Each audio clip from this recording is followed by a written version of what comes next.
Don't talk about Texas that has been presented, or Amarillo skies. Don't talk about evidence that has been debunked and examined over the last couple of days. As you can see, the crowd, ever since we've been here, this is one day with the smallest crowd that we've had so far.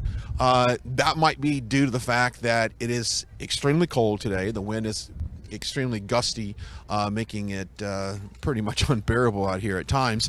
So much smaller crowd, but as we move through the day, that could intensify.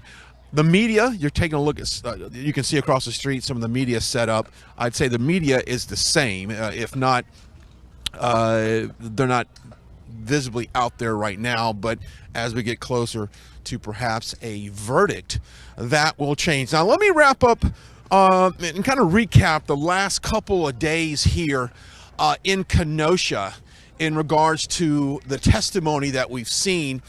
Now yesterday, a lot of the concern was on the drone video, which is really crucial in the prosecution in Kyle Rittenhouse.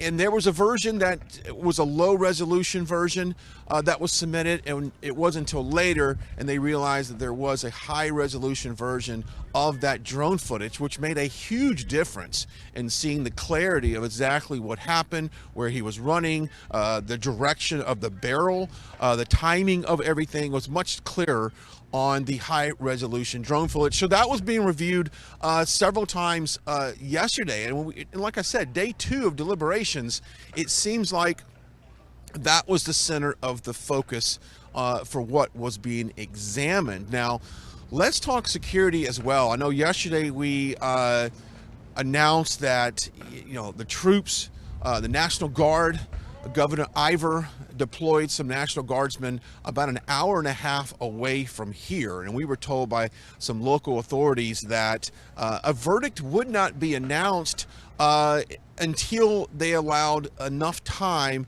for authorities and those National Guardsmen to get in position here in Kenosha. So we anticipate that same logic being true today. So I don't anticipate a spontaneous announcement of a verdict until they give time. Now, also security-wise, we've been told that the National Guard, the 500 National Guardsmen that's on standby, they're a little closer here today than they were yesterday.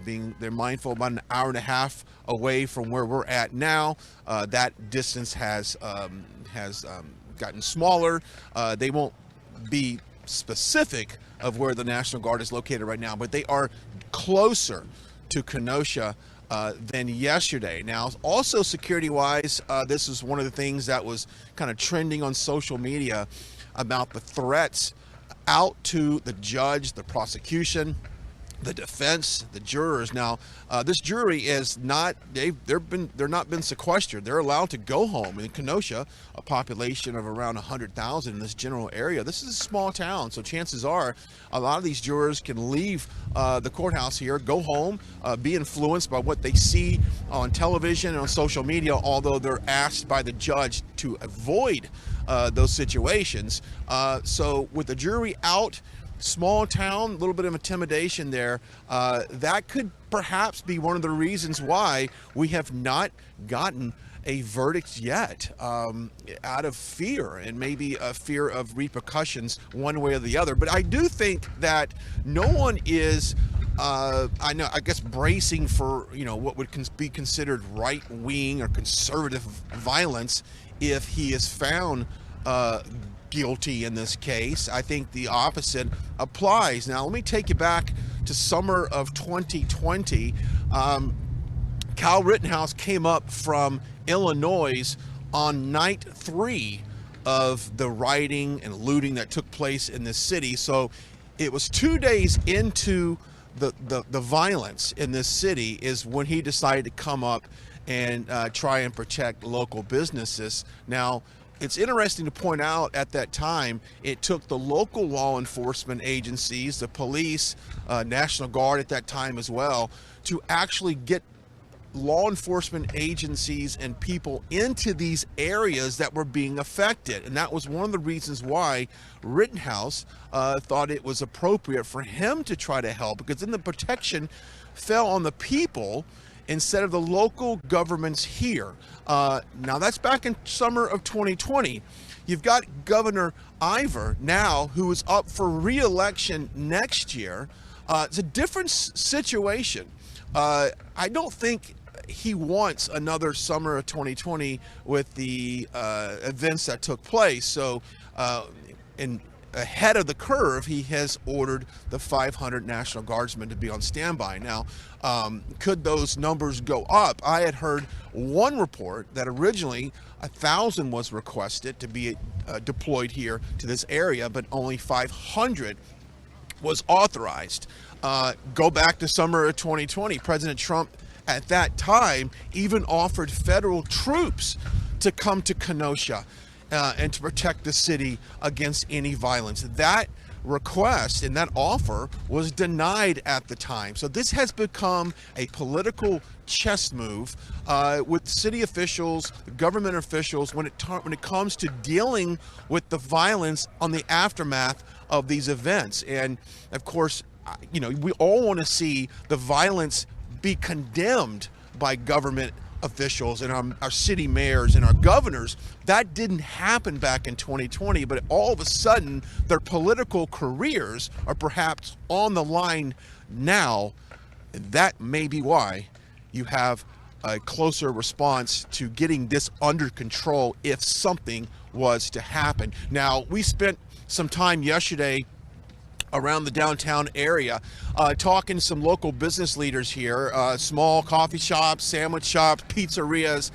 They say business is awful right now, that locals simply do not want to come down here to Kenosha, anywhere downtown this area, due to the fact that a verdict could come out, the mob could assemble, and violence could take place after that. So business is down. I talked to an older gentleman walking by here. He said he's lived here 30 years.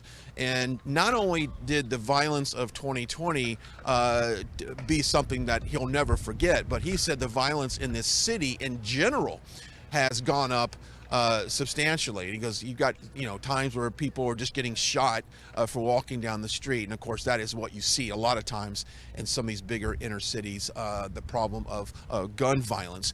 That's been an issue as well.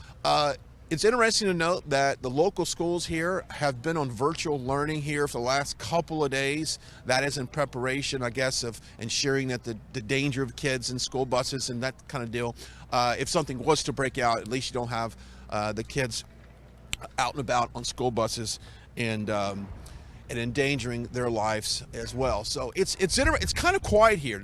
Out of all days that we've been here, we have some familiar faces that have been here before, but I will say, all in all, today is the quietest day that we've seen here in front of the courthouse. Now, like I said, it could be a combination of extremely cold, it's windy, maybe that they're have lost, hope that something will be resulted today. I don't know that. If I had $1 for every person that wanted to guess exactly what would happen, I would be rich, right? So I don't want to speculate at this point, but it is it's a different mood here today. Now, I was listening to some local talk radio stations here, and of course this has been the buzz of the news feed, not only here in this country, but around the world. And you've got a couple theories on why they think today is the day that announcement will be take place. You've got Friday tomorrow. You don't want to release a verdict in preparation if he's found not guilty on a Friday going into the weekend. Historically, if you look at different riots and violence around the country, if you do have a verdict that's against the public opinion, that seems to be a situation where it I guess, fuel the flames of violence and makes it more conducive for people to do that if it's on a Friday going into the weekend. So, and also look at the timing of the day that a verdict could take place. Obviously, you're dealing with daylight issues. As far as the sun goes down, it seems to that be a little bit more conducive for people to come out and break the law. So you look at the time of the day. If I was to guess, just my personal opinion on this is I think it goes today, and I think it goes around 1 or 2 o'clock, because I think it needs to be hours before sundown to allow the local officials and National Guardsmen to get in place and secure the area and show a sign of force, because that's what's going to get this violence basically taken control of and prevent, is for law enforcement to be in place and deter anyone from breaking the law. Now, of course, peacefully assemble and march and protest, that is what is the greatest thing about living in this country.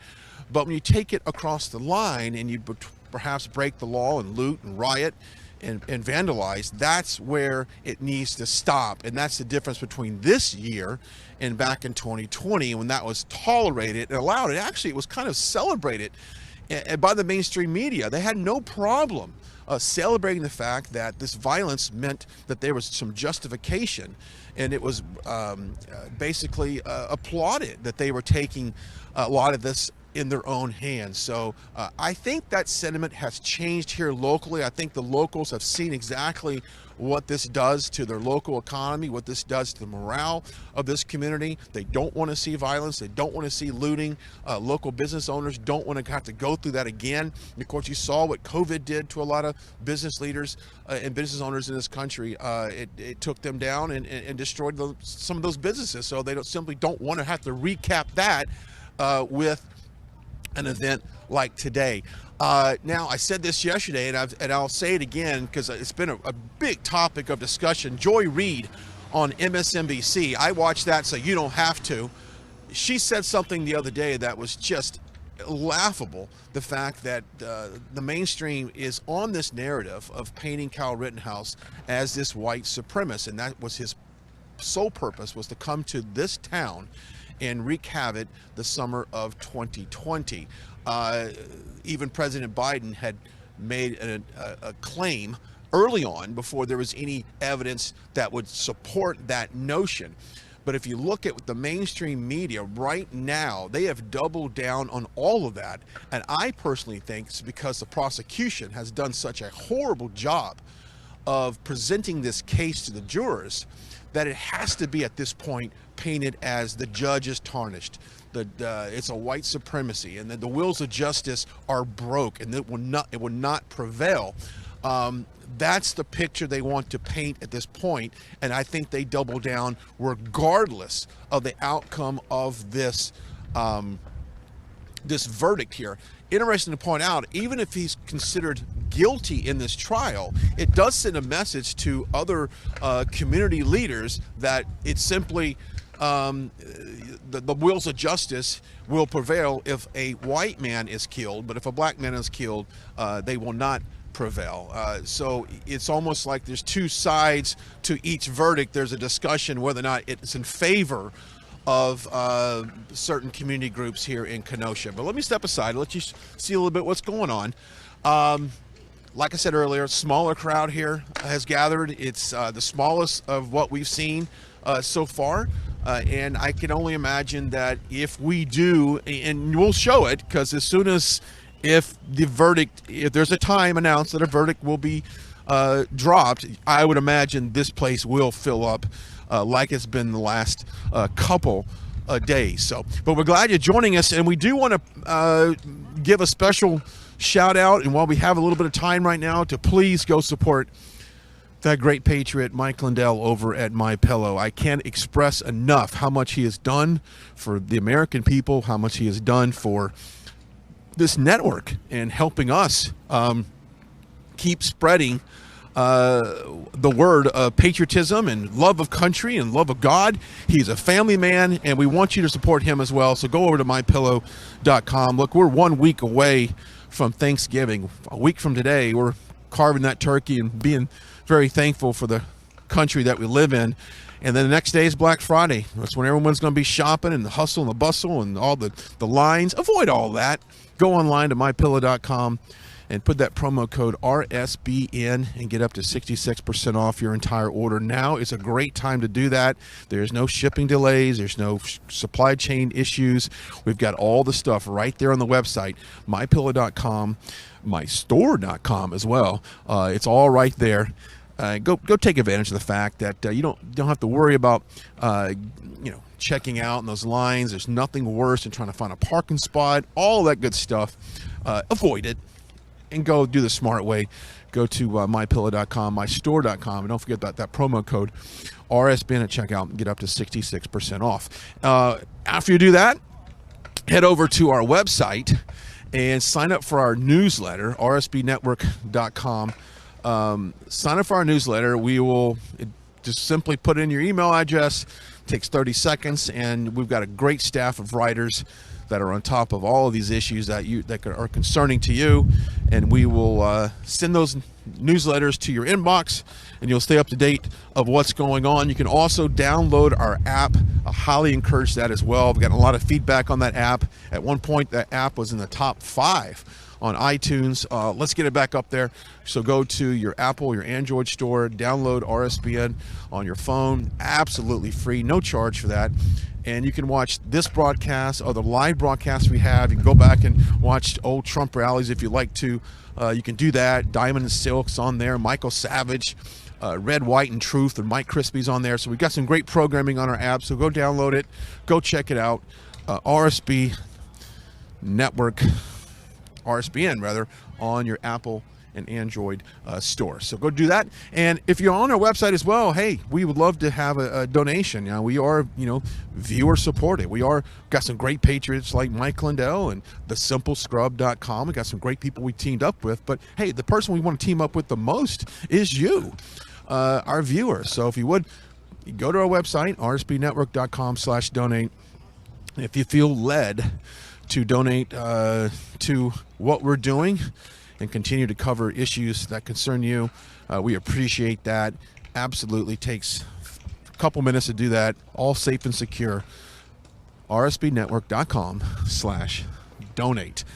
The media is starting to kind of fill up here a little bit. It's kind of one of these days where I guess we're used to, after 2 days of deliberation and really nothing happening as far as announcements. Maybe the media's mailing it in a little bit this morning, knowing that, hey, we're going to get that heads up that a verdict will come in here, and we'll get an advance notice to get set up in a place to be able to cover that to you. Now, we're going to be giving you live updates on top of the hour throughout the day. So right now we're at 10:34. We're going to take a short break, monitor some of the action inside the courthouse, and then come on at about 11:05 and give you another update of what it's like outside here and some of the things that we might hear inside the courthouse. So please keep this stream up, keep it on your desktop, keep it on your phone, keep it ready. And if you just want to set your timer, just shortly after 11 o'clock Central Time here in Wisconsin, we'll come back on for another update and let you know what's going on. Your guess is as good as mine. Actually, it makes a great dialogue in our chats there. If you feel free and you got some time on your hand, let us know your thoughts on this case. Does Kyle Rittenhouse deserve to spend the rest of his life in jail? Or did he basically exercise his Second Amendment right in self-defense? We'll let you guys put your thoughts on that, and we'll be out here until about 11:05. Let's step aside, take a look at these flags that are just absolutely blowing hard out of the north. A few minutes, we'll see you back on the top side of 11 o'clock.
Don't talk about Texas or Amarillo skies. Don't talk about Houston or them Austin City nights. Don't talk about Galveston or sweet, sweet Abilene. Don't talk about Texas. Hey, mister, can I bum a ride? Anywhere you're gone is fine, as long as it's out of town. I could even fill your tank as a way that I can say thanks. I'm feeling kinda down. We can talk about anything that you want to, except one thing, mister, I'm begging you. Don't talk about Texas or Amarillo skies. Don't talk about Houston or them Austin City nights. Don't talk about Galveston or sweet, sweet Abilene. Don't talk about Texas. That's where she said goodbye to me.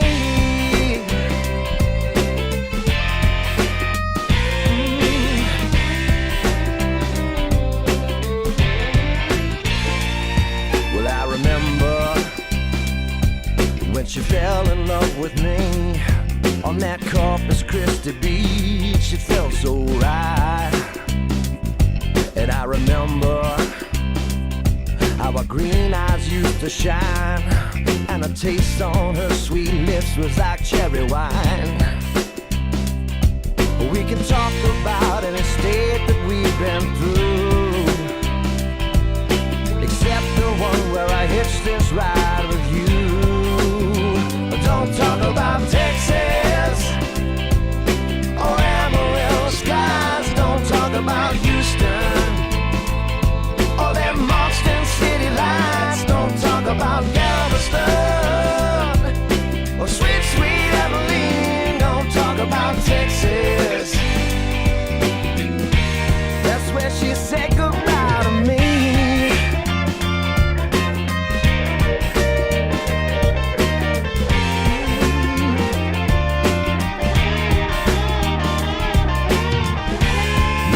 Someday I might just go back and find the best love this cowboy ever had. Yeah. Don't talk about Texas or Amarillo skies. Don't talk about Houston or them Austin City lights. Don't talk about Galveston or sweet, sweet Abilene. Don't talk about Texas. So don't you talk about Texas or Amarillo skies. Don't talk about Houston or them Austin City lights. Don't talk about Galveston or sweet, sweet Abilene. Don't talk about Texas. That's where she said goodbye to me.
It's another Friday night in LA. We all getting down, feeling right. And there she is alone again in the corner, sipping on a glass of house red wine. As the band begins to play, she's grooving, letting music fill her soul. Nobody knows why she dances alone. No, nobody knows what she's running from. You can ask her to dance if you wanna, but you smile and just say no. Nobody knows why she dances alone.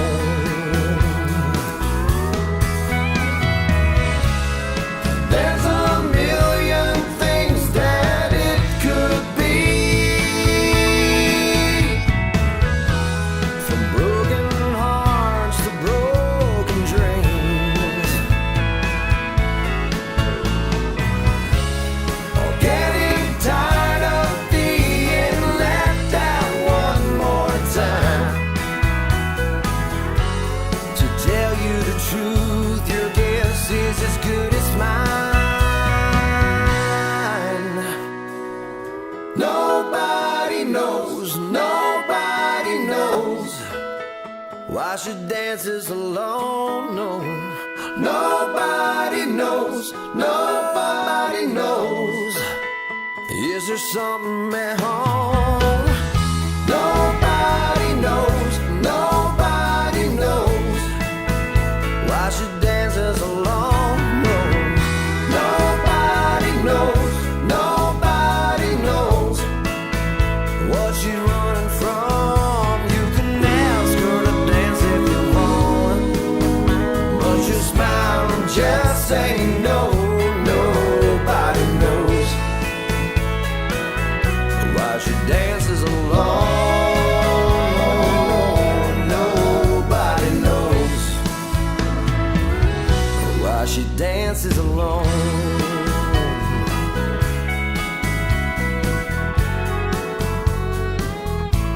Said nobody knows.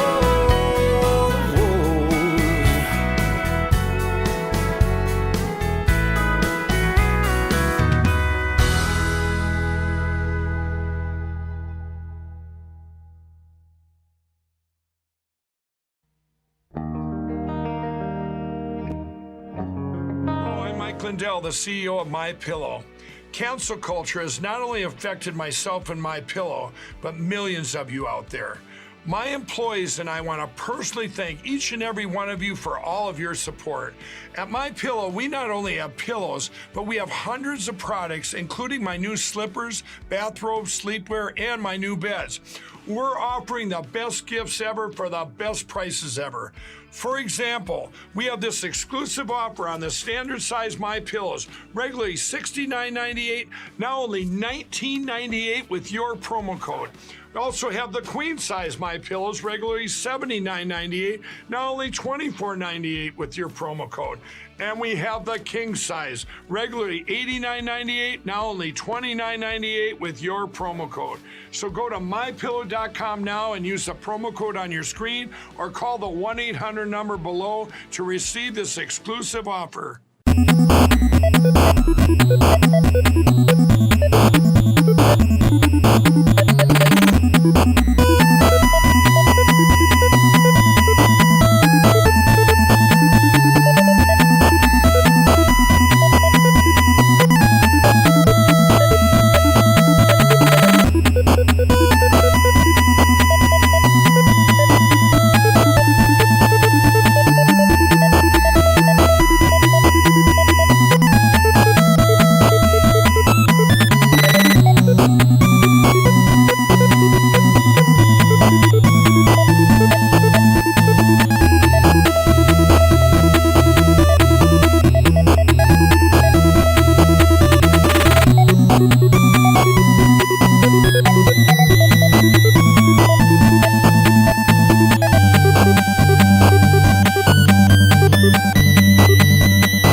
talk about Texas or Amarillo skies. Don't talk about Houston or them Austin City nights. Don't talk about Galveston or sweet, sweet Abilene. Don't talk about Texas.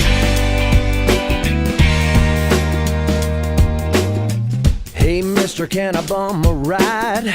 Anywhere you're gone is fine, as long as it's out of town. I could even fill your tank as a way that I can say thanks.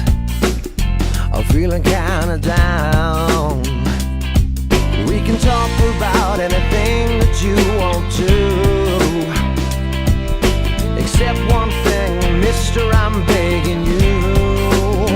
Don't talk about Texas or Amarillo skies. Don't talk about Houston or them Austin City nights. Don't talk about Galveston or sweet, sweet Abilene. Don't talk about Texas. That's where she said goodbye to me.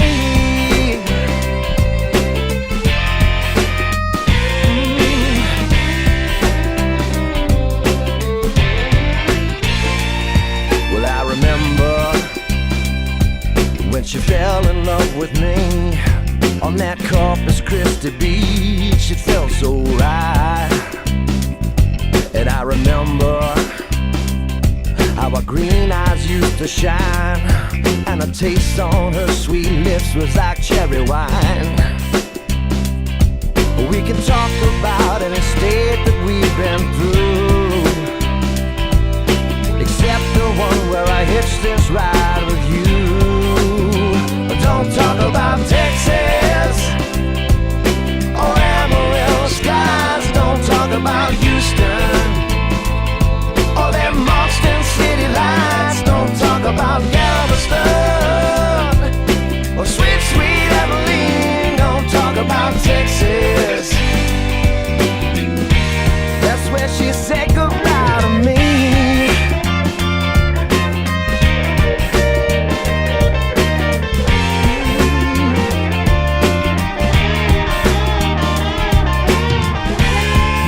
Someday I might just go back and find the best love this cowboy ever had. Yeah. Don't talk about Texas or Amarillo skies. Don't talk about Houston or them Austin City lights. Don't talk about Galveston or sweet, sweet Abilene. Don't talk about Texas. So don't you talk about Texas or Amarillo skies. Don't talk about Houston or them Austin City lights. Don't talk about Galveston or sweet, sweet Abilene. Don't talk about Texas. That's where she said goodbye to me.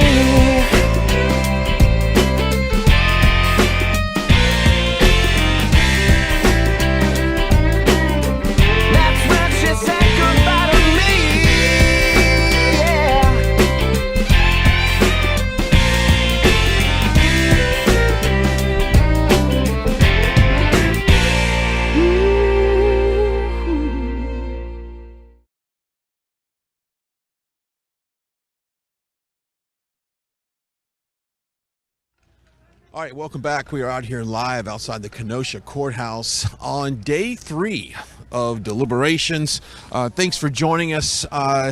We will continue to bring you live updates at the top of each hour as the developments inside proceed. Now, this is day 3, and of course, we have been here for the last 3 days on deliberations in anticipation of some type of verdict. Many of us thought that that verdict would come sooner than later, especially looking at a lot of the evidence that was presented in the court during the trial. Okay, you're looking at right now some of the people that have assembled outside the courthouse. I said this at the top of the 10 o'clock hour. Not much has changed as far as the amount of media that's here. We saw at the end of yesterday just a large gathering of media in anticipation of some type of verdict, especially as you went towards the end of the day. Generally, the court suspends at around 5 o'clock. So as we got closer to the 5 o'clock hour, we saw a little bit more media. As far as people, spectators, protesters, people who are just curious to see what's going on, this is the lightest that we've seen it so far. Not really a substantial crowd at all. I would say there's more media here than there are people here looking to make their voices be heard. If you've watched it the last 2 days, you know exactly what we're talking about.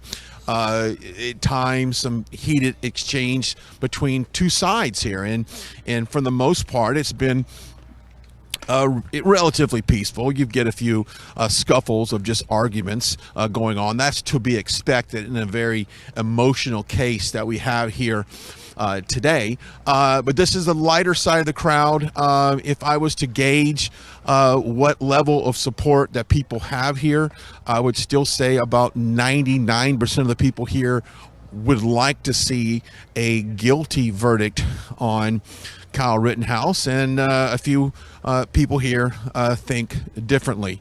That has not changed. That's been what the sentiment has been really from day one since we've gotten here. It's been an overwhelming sense of support for a guilty verdict. Now, I'll recap a few things. I know yesterday the drone footage was in question, and as the prosecution submitted a low resolution version of that drone footage, which is crucial to really document what happened that night, and as far as where he ran to, the direction of the barrel, and just really some intimate details in that case. Now, a high resolution version to that video has been submitted, and so there's a lot of questions of why that was withheld during the submission of evidence. So that's been looked at several times yesterday. The jury asked the judge to come in and review some of the video evidence there, to ask some questions about it, to see if there was anything that they could resolve, if they had any issues with it. So that came into play.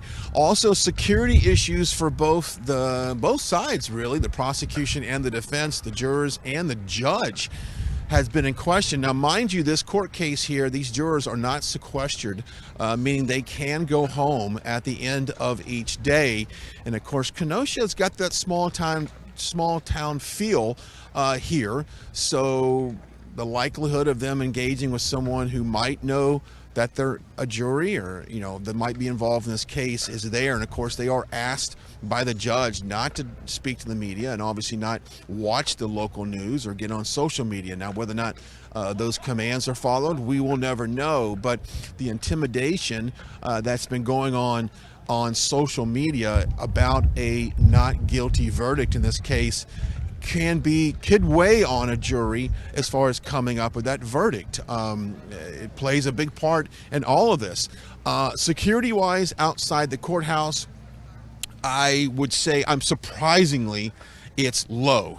I see a couple of police officers over back behind us, but that's it, which is very surprising. We had a couple instances yesterday where people were getting a heated conversation that would push into the street that's behind us. The street is it's still open, surprisingly enough, but the police, there's not a strong presence here, which is really surprising, considering today could be any day could be the day that a verdict is filed. Now, let's go back to see what the governor of Wisconsin has ordered, earlier in the week, he ordered 500 National Guardsmen to be on standby in case any violence breaks out. Now, up until yesterday, they were about an hour and a half away from here. I was told by one local authority that those troops, those National Guardsmen rather, have moved closer to Kenosha County Courthouse and to be in a little bit better direct response if something was to happen. So, but if you go back to summer of 2020, the governor at the time did not send any police or law enforcement officers into these areas that were being nightly inundated with looting and rioting and burning structures down until day 3. And that's when Kyle Rittenhouse came up from Illinois to Kenosha to assist in protecting some small local businesses here. It became a political move, I think, back in 2020 of not deploying people to stop the rioting and looting. As a matter of fact, at that time, President Trump actually offered up 500 federal troops to come into Kenosha. That request was denied by the governor here. And once again, a political move to basically enable those protests to take place. Matter of fact, the verbiage coming out of the local authorities at that time was to give them room to protest and essentially riot against what they felt they needed to do. So they enabled that, and that is only when I think Kyle Rittenhouse at that point felt like it was time for citizens to take the guarding of their private property and business in their own hands, and that's when he felt the need to come to this community and do such that. So this case is really built around your Second Amendment right and your ability to protect yourself from bodily harm. And we've seen the video, which has become so important in this case of you got the jump kick man who was unidentified up until yesterday, jumping and kicking Rittenhouse in the head. You have the skateboard gentleman who came and swung a skateboard at Rittenhouse's head, and then another gentleman who brandished a firearm, and it was repeatedly told Rittenhouse before that he was, quote, gonna kill him. So did he feel like he was an imminent threat of danger, and that's why he discharged his AR-15? That's for what the juries have to conclude with. That's their role in all of this. But the mainstream media early on, the narrative was it was a white supremacist. It was a white supremacist coming into this area, looking to, cause harm to this community, looking to do a backlash, any kind of racially motivated crime. We have seen nothing to that point at all in this whole entire case. There's been a deep dive on his social media. There's been a deep dive on his text messages, his phone records. There's no connections to white supremacy, but yet the mainstream media seems to think that that's what this case is all about. And that's why you have some community groups behind me that have really turned this into a race issue rather than the issue to protect yourself against a bodily harm. If you want to look at the judicial system, a lot of people here that say our legal system is corrupt, there's no justice in our world, and I just ask you to think back during the George Floyd trial and ask them, did they felt like the wheels of justice prevailed in that case, but perhaps it didn't or won't prevail in this case here. So mixed emotions right now. Everyone's got a point of view on all of this. I want to bring in a great independent journalist who I've literally seen all across this country. Quincy, thanks for joining us. You've been here for the last couple of days, walked around. You've seen events very much like what we have today. Yes. What's your thoughts on this case and what you're seeing right now in Kenosha? What I'm seeing right now in Kenosha, I honestly personally think Kyle's innocent. Based off everything that we've seen, through the courtrooms and on TV and stuff. But the vibe I'm getting here right now, it's not like it was over the summer, like last year. What I'm seeing here personally, people are talking, different sides, different perspectives. Some people are, for Kyle being innocent. Some people are against it.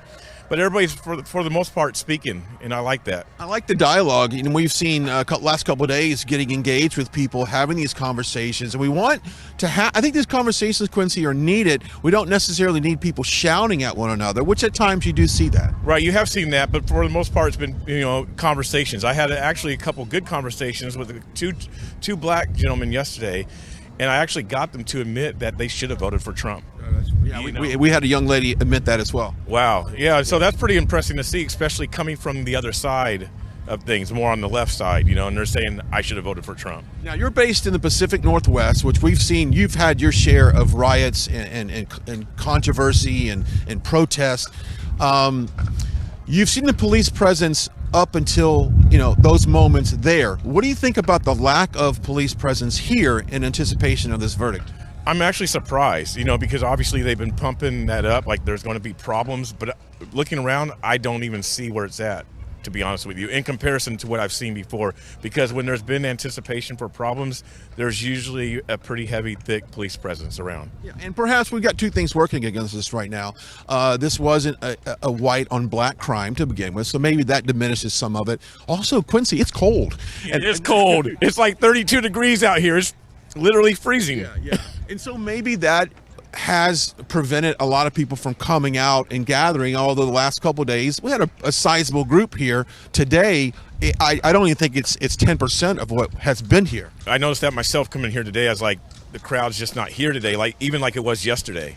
And I heard the day before yesterday, it was on Tuesday, it was even more people. Yeah. So. Yeah, it's great to see the dialogue. And of course, all the media is here. You're here walking around. You've seen a lot of these protests. You've covered these riots and stuff.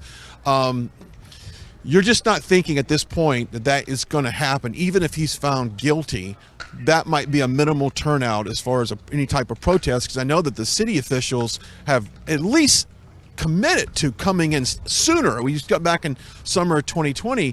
It took 3 nights before people came in to do something. Perhaps they can cut that off a little sooner. Yeah, they could. And again, I'm not even seeing the element. Yeah. And it is cold out here, so there's a lot of factors put in place with this. So I'm not seeing it, and hopefully it don't happen. Yeah. I mean, the community. Nobody wants it. Right. Nobody wants it. The community don't want it. I mean, businesses don't want it. So, personally, I don't see it happening. And we know it doesn't accomplish anything. And we've seen small business owners. We've walked around here, and you've walked around here. The business is down. Locals are not out. Matter of fact, school right now is on virtual learning, and they've been doing that over the last couple of days in preparation of any type of breakout in violence. They don't want that to impede on the public. Right. And right now there's a chant going on. I think that's been like the most things that we've probably seen. I think yesterday there was one little scuffle, but this has been the most aggressive type of thing, if you want to call that aggressive. Yeah. We did see yesterday, and Joe is showing you some of that right now. Yesterday, the 2 instances that we had some type of, quote, incident, scuffle, end quote, came from young people. I noticed some of these young kids out here getting involved. The emotions get high, and it takes some of the older people to step in and try to stop that. I just noticed that yesterday. The 2 times that there was something going on and involved someone under the age of probably 20. Yes, and I think it was the same person actually in both incidents. So it was someone young, and I saw some of the older people go over and try to calm him down. It didn't work. He still got away from them and proceeded on to do what he wanted to do until the police actually took the person down. Yeah, I think it's also we said this earlier, that it does no good to instigate as well. We've seen instigators on both sides. We've seen people that feel like Kyle Rittenhouse is absolutely not guilty, and then they walk around chanting some very derogatory statements towards others. I don't think that accomplishes anything here. It just kind of builds a little bit of resentment and some in a division. It does build resentment, and it also enforces the other view or the other party to continue to have their thoughts that they already think about you.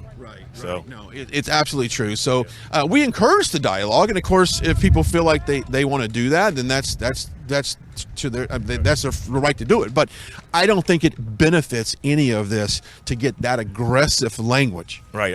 I completely agree 100%. Yeah. And of course, we've had some people come in and out of the courthouse. I think we had maybe the victims' family members yesterday. I'm not quite sure who was up there. So we've had numerous people come to the steps here behind us, but we're just not seeing guys today. I'm just not seeing the turnout. Being that Quincy, today could be the day going into, you don't want to have, and this is what I've been told by local authorities, you don't necessarily want to have a verdict going into the weekend on a Friday. You don't, because, here's the other piece of it. I mean, just to the north of us, you have Milwaukee, which isn't far. To the south is Chicago. It's not that far either place to get here. I mean, you're talking about a 45-minute drive from Milwaukee, an hour from Chicago. You know, so if people really wanted to get here on the weekend to, you know, act up to cause problems, it wouldn't be that hard for them to do. It wouldn't. I know that they sent out a survey to the National Guardsmen here in Kenosha area and asking them if they were in favor of kind of a longer term deployment here in Kenosha that could possibly put them here past Thanksgiving, which is 1 week from today. Overwhelming, the response was no. Now, which makes it me think that they'd rather this verdict happen sooner than later. If this was to go into next week, Monday or Tuesday, now that goes well into Thanksgiving. That's vacation time. That's turkey time. They want to be home with their families. It's actually hunting season here in the state of Wisconsin too, which kicks off, I think, days after Thanksgiving and around that time. So I'm thinking that even the National Guard would like this thing to happen sooner than later. Right. I'm sure you want to be home for Thanksgiving too, Brian. I'd like to. That'd be nice. We'd all be nice. So that's just something to think about here locally. The timing of this, as far as the day of timing. Of course, if we were a betting man, I said this earlier. I see something happening sooner in the day than later. You don't have an announcement at 5 o'clock as it's sunset here at about 5:30-ish here local. So you don't want to do something. You want to give your local officials time to move in and kind of set a perimeter. I agree, and I think it'd be wise if they released the verdict more earlier in the day than later at night. Yeah. What do you think about that drone footage that's been so discussed and the low resolution? Because I know if you have not seen the drone footage, I encourage you to go online. It's all over the place. There's a big difference, and we're video people. We recognize the quality of an image, and what the prosecution submitted was just trash. It's like 1996 video quality. Yeah, VHS. Yeah, VHS quality. It does make a big difference. I mean, you can see the difference between the newer footage that they released compared to the old footage.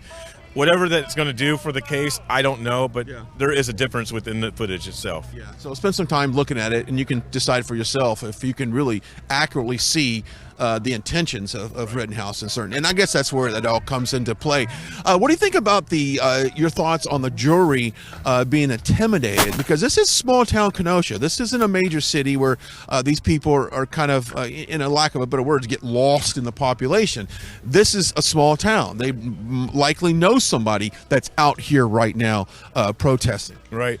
I think it's valid, especially in the days and times that we're living in with, internet and people doxing, finding out where you work, where you live. Yeah. It's a valid concern, and I think it could be something that has some sort of influence or pressure on the jury.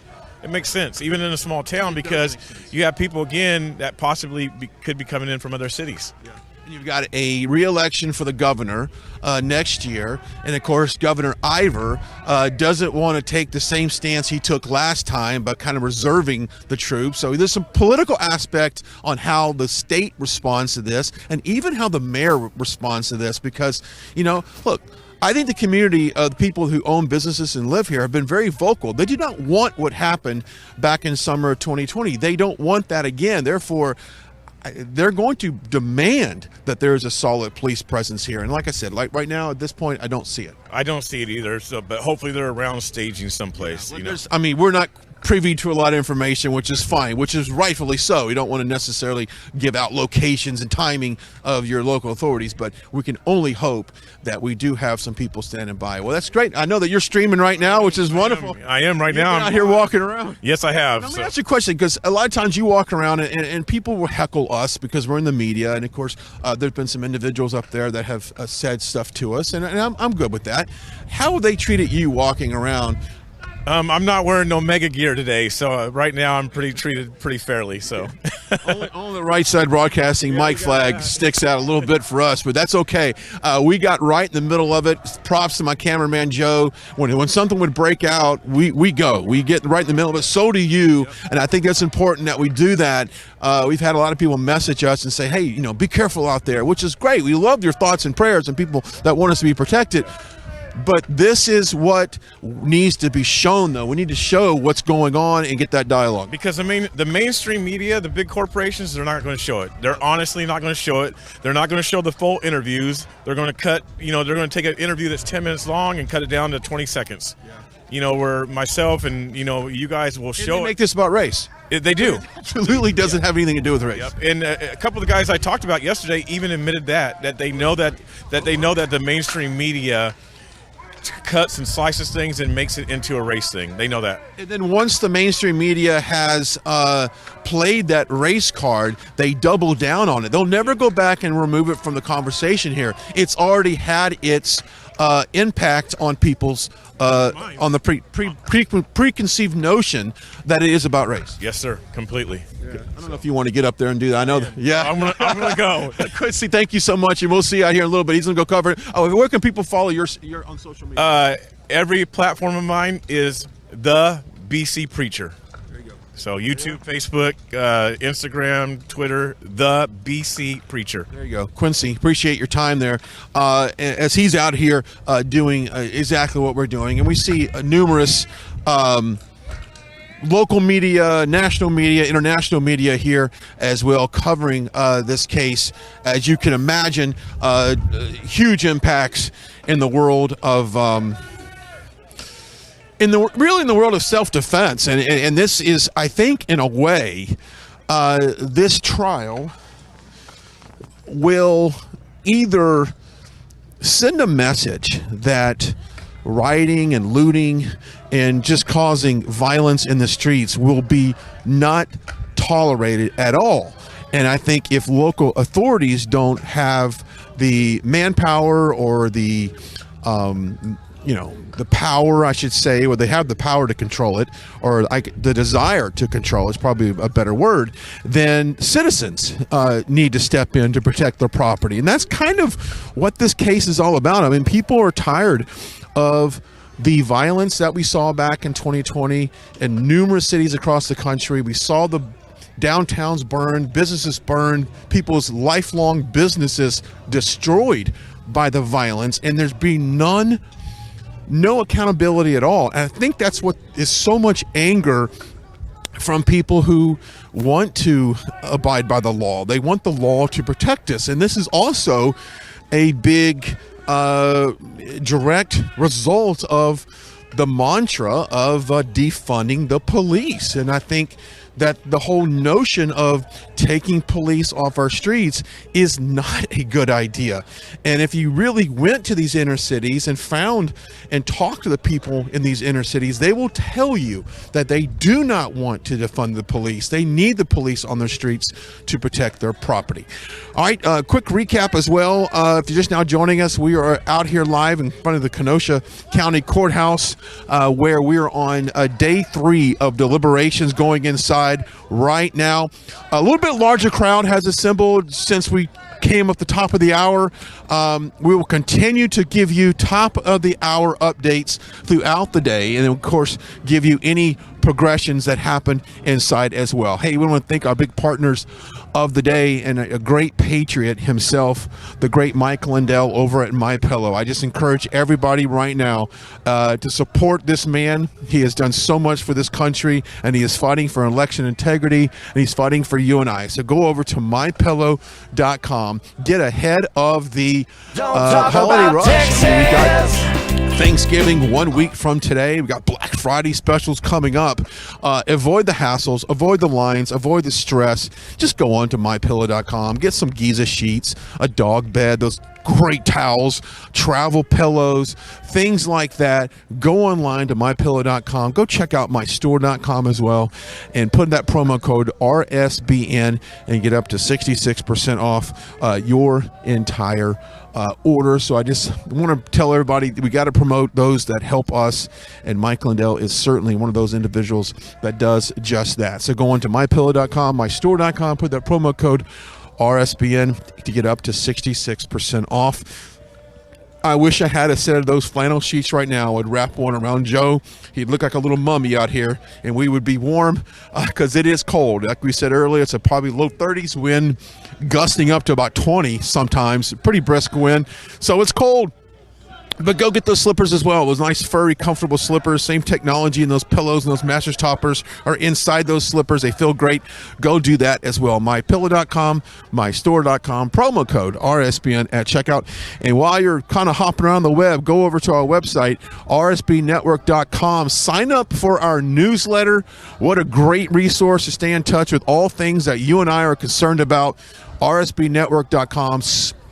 Click on this newsletter, sign up for it. It takes 30 seconds to do that, and you'll get this directly to your inbox, which would be great. And while you're there, if you feel the need to donate, we would love that as well. Go to our website and click on the donate button. And of course, we got great patriots like Mike Lindell, and like, I love our Simple Scrub guys. We haven't done a whole lot of talking about them, but thesimplescrub.com, great partner of us as well, with the promo code that works, RSB, on that website as well. But our true partners are you watching us right now.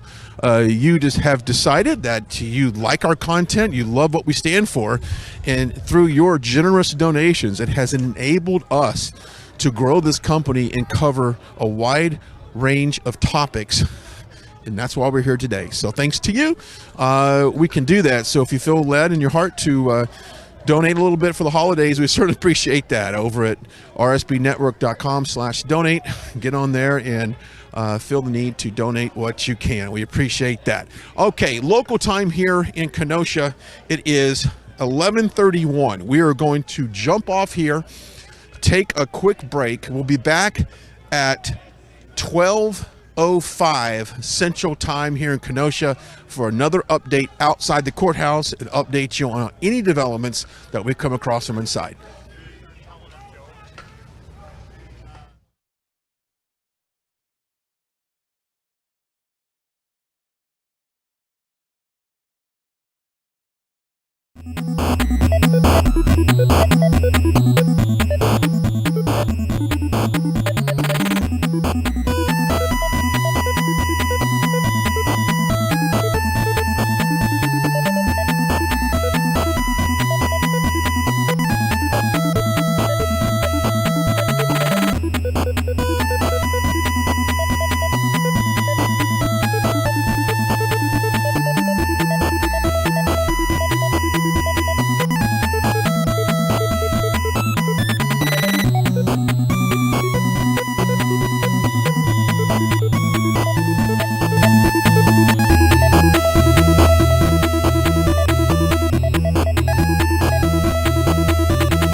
Don't talk about Texas or Amarillo skies. Don't talk about Houston or them Austin City nights. Don't talk about Galveston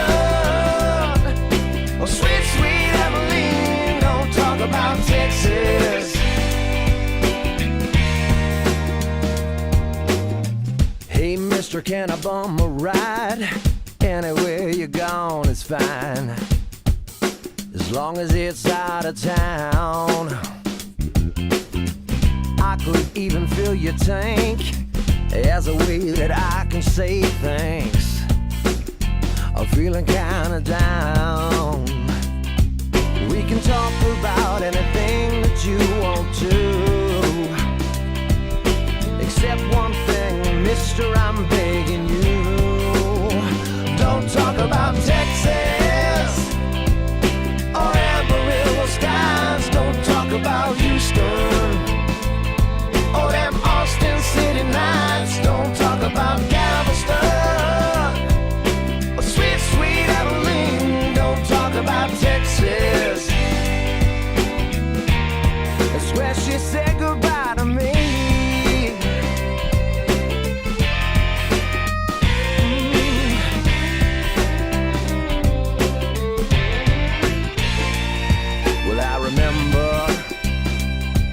When she fell in love with me on that Corpus Christi beach, it felt so right.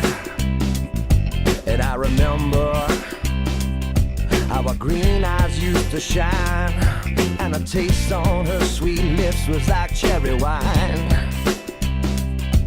We can talk about any state that we've been through, except the one where I hitched this ride with you.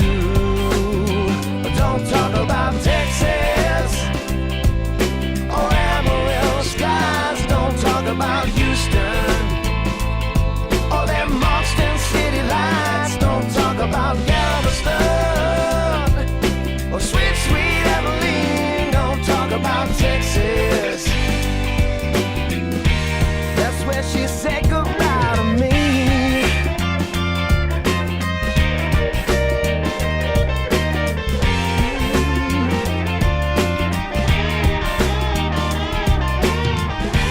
Maybe someday I might just go back and find the best love this cowboy ever had. Yeah. Don't talk about Texas or Amarillo skies. Don't talk about Houston or them Austin city lights. Don't talk about Galveston or sweet, sweet Abilene. Don't talk about Texas. So don't you talk about Texas or Amarillo skies. Don't talk about Houston or them Austin city lights. Don't talk about Galveston or sweet, sweet Abilene. Don't talk about Texas. That's where she said goodbye to me.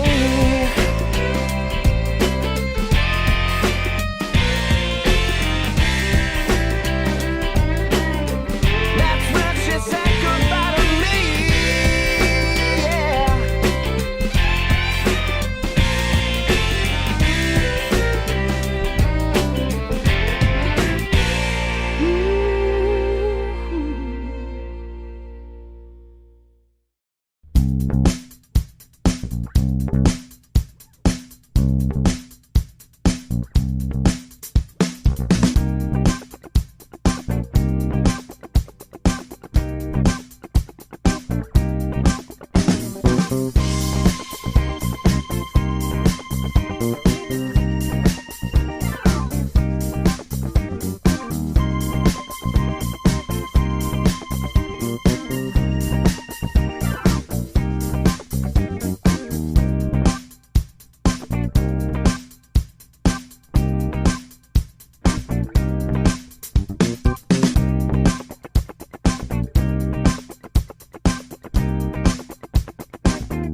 there she is alone again in the corner, sipping on a glass of house red wine. As the band begins to play, she's grooving, letting music fill her soul. Nobody knows, nobody knows why she dances alone. No, nobody knows, nobody knows what she's running from.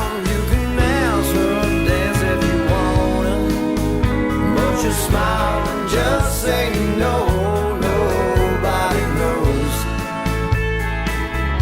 why she dances alone.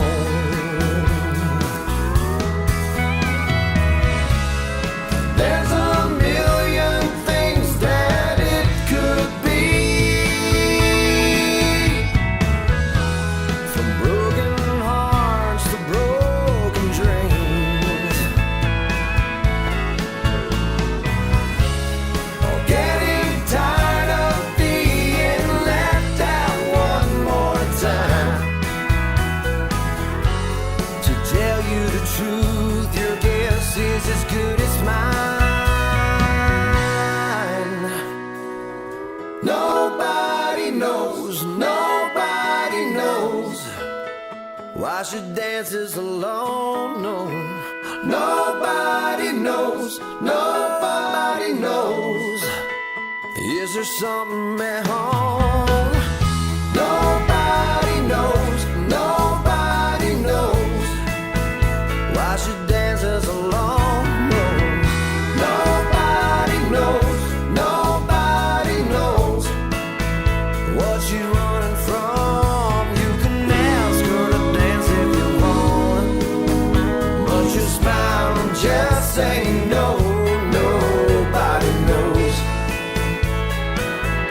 why she dances alone. Nobody knows why she dances alone.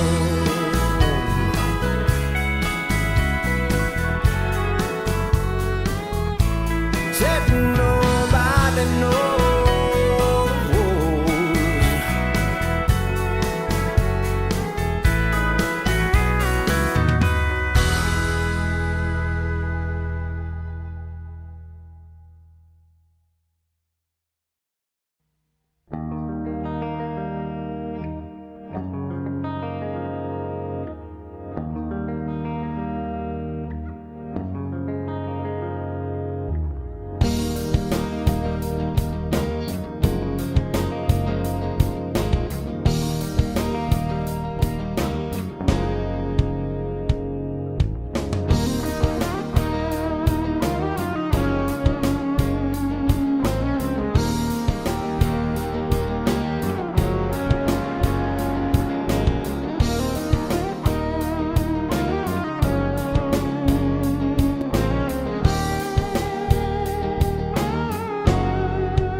All right, we are live back out here in the Kenosha County Courthouse for day 3 of deliberations. You got a shot now. There's a guy that's been walking around the last couple of days screaming a lot against Black Lives Matter, has been very vocal against Black Lives Matter.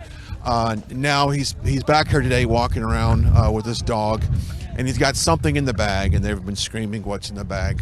What's in the bag?" But anyway, I know you guys just dropped in on us, and that's exactly what's happening right now as we are continuing our coverage of day 3 of the deliberations here in the Kyle Rittenhouse trial. I would say the amount of people gathered here in front of the courthouse has increased in the last 30 minutes since the last time that we had an update here. More people are here, and of course, you know, they keep reviewing the testimony inside those jurors, trying to determine the outcome of Kyle Rittenhouse's life and his trial. Of course, a lot of evidence was brought into play. Yesterday, reviewed the drone footage that was submitted by the prosecution, a low-res version of that drone footage that has been highly scrutinized when they found out that there was a high-definition version of that as well. If this is the first time you've dropped in on one of our broadcasts so far, this is gives you a good idea of the tone that has been out here. I would say 95% of the people out here feel like Rittenhouse is guilty of the crimes, the all 5 counts that are against him, and a very small minority of people feel like he is innocent, and he exercised his Second Amendment right and had the right to use deadly force. So with that in mind, when you have someone that is a supporter of Kyle Rittenhouse, you get a lot of kickback. You get a lot of verbal exchange, as this is a very highly emotional case. So that's exactly what you have, and we literally just took off the top of the hour here. You were able to get a good idea of what the scene looks like the majority of the time, even though it's been very quiet so far. I mean, weather-wise, it's cold. It's much cooler than it was yesterday, where we've got temperatures in the mid-30s now. We have a very brisk wind, so the wind chills are in the 20s, and we thought early on that would be kind of a deterrent from people coming down here. We saw that earlier, but just within the last 30 minutes or so, it has gotten a little busier down here. Okay, let's talk about what has developed, I guess, in the last few hours this morning. Apparently, and I'm pulling up my notes here, and I'll make sure I give you a great description of what has gone on, but apparently the Kenosha police said that earlier today a person was taken into custody about being suspected of trying to photograph jurors. An investigation is ongoing right now, according to the Kenosha police. This person is known to have worked for MSNBC and was on assignment for NBC News based out of New York. The person is James J. Morrison, who claims that he was a producer for NBC News and employed by MSNBC. Apparently was pulled over in a traffic violation and told the authorities that he was told to follow the jury bus, which was leaving the courthouse here going to an undisclosed location. And you can imagine the security measures that are set in place so that the identity of these jurors are protected at all times. And I think it's important to note that the jury situation here, they are not sequestered. They are allowed to, for the most part, leave and go home. And when they do that, obviously they are in a certain situation where they could be identified. And that's what apparently the producer slash photographer for MSNBC was apparently doing. Now, the Judge Schrader has eliminated MSNBC from coverage inside the courthouse, so they were not allowed in the courtroom. And that is something he even said yesterday, that he was considering really in future court cases deciding whether or not the media should be allowed in the courtroom on certain cases because of the high profile case. I'm going to drop in some audio over here, so just stand by there. Let's see if we can get an idea of what some of the exchange.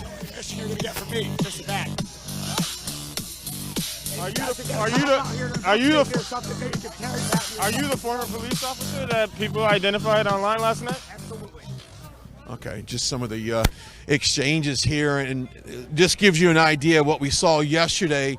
Numerous outbreaks of heated discussion between supporters and between people, clearly with a different thought process of what's taking place here at the courthouse. As I said earlier, about 99% of the people here feel that Kyle Rittenhouse should be proven guilty in this case, and you have a few minority opinions on that, and those are the ones that seem to be engaged in some of the higher emotional discussions. Let me see if I can drop in over here. It's really interesting how many of the times individuals will walk up to this area and kind of, egg on, if you will, some of their opposition viewpoints, but then yet they don't want to stand and have a dialogue. They come in, they shout a few things, and walk away. We saw that yesterday and the day before, and that seems to be pretty much the playbook.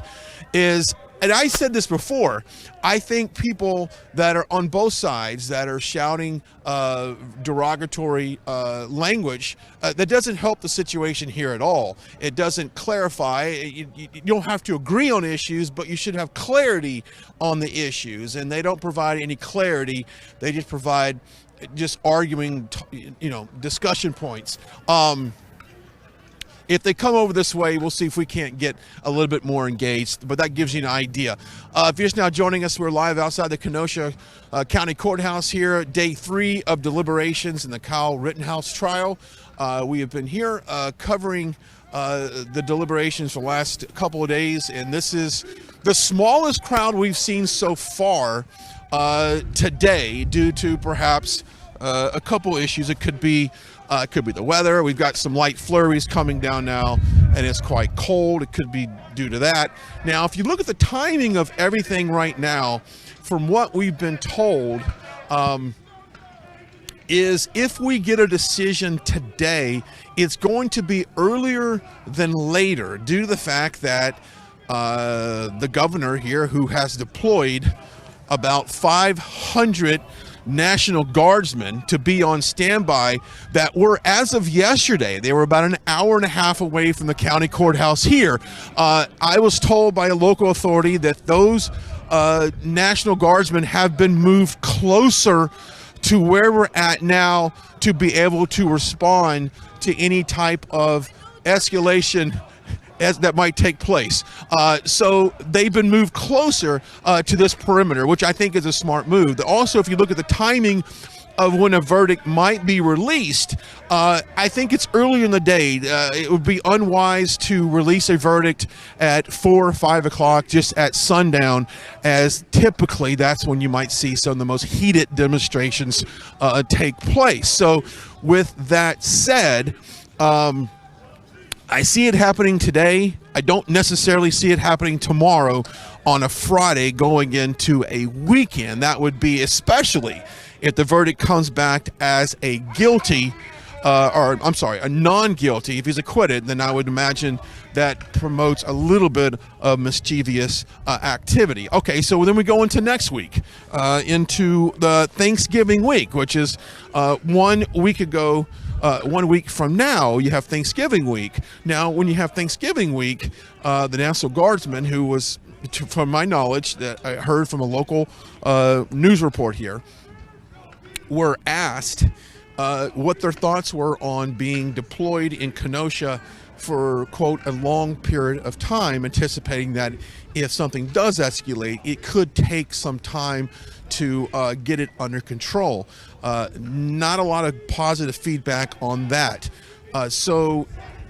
And of course, if it came next week into a holiday weekend, or holiday week rather, for Thanksgiving, these people obviously are away from their families, dealing with all of this. So, and of course, going into Thanksgiving, I don't think this is something the community of Kenosha wants the week of Thanksgiving. I don't think they want it any time, but especially any kind of distraction the week of Thanksgiving.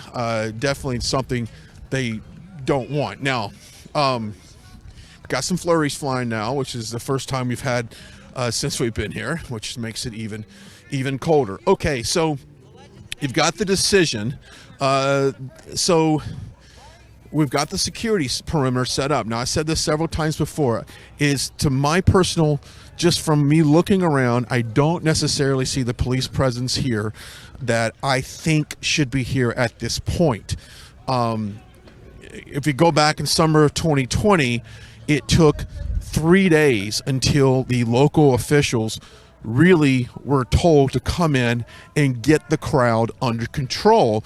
It took the governor 3 nights as well before that. That is the reason why Kyle Rittenhouse came up from Illinois to get involved in protecting the local businesses here, which he had a relationship with. That was his rationalization for coming up here and getting involved.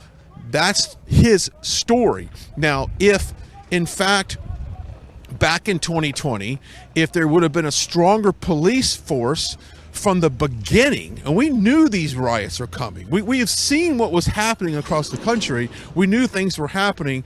If the governor, local authorities would have got ahead of the curve on that, they could have diminished the extreme violence that took place and perhaps even eliminated it.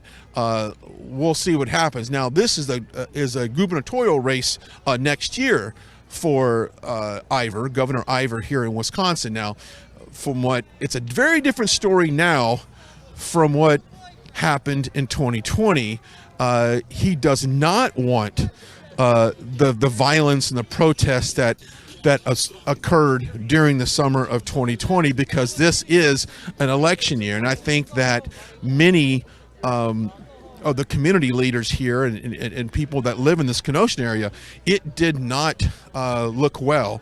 And people do not want this distraction happening in their community. I talked to several business owners here in the last couple of days, and business is down. Business has been down. The summer riots of 2020 hurt their business.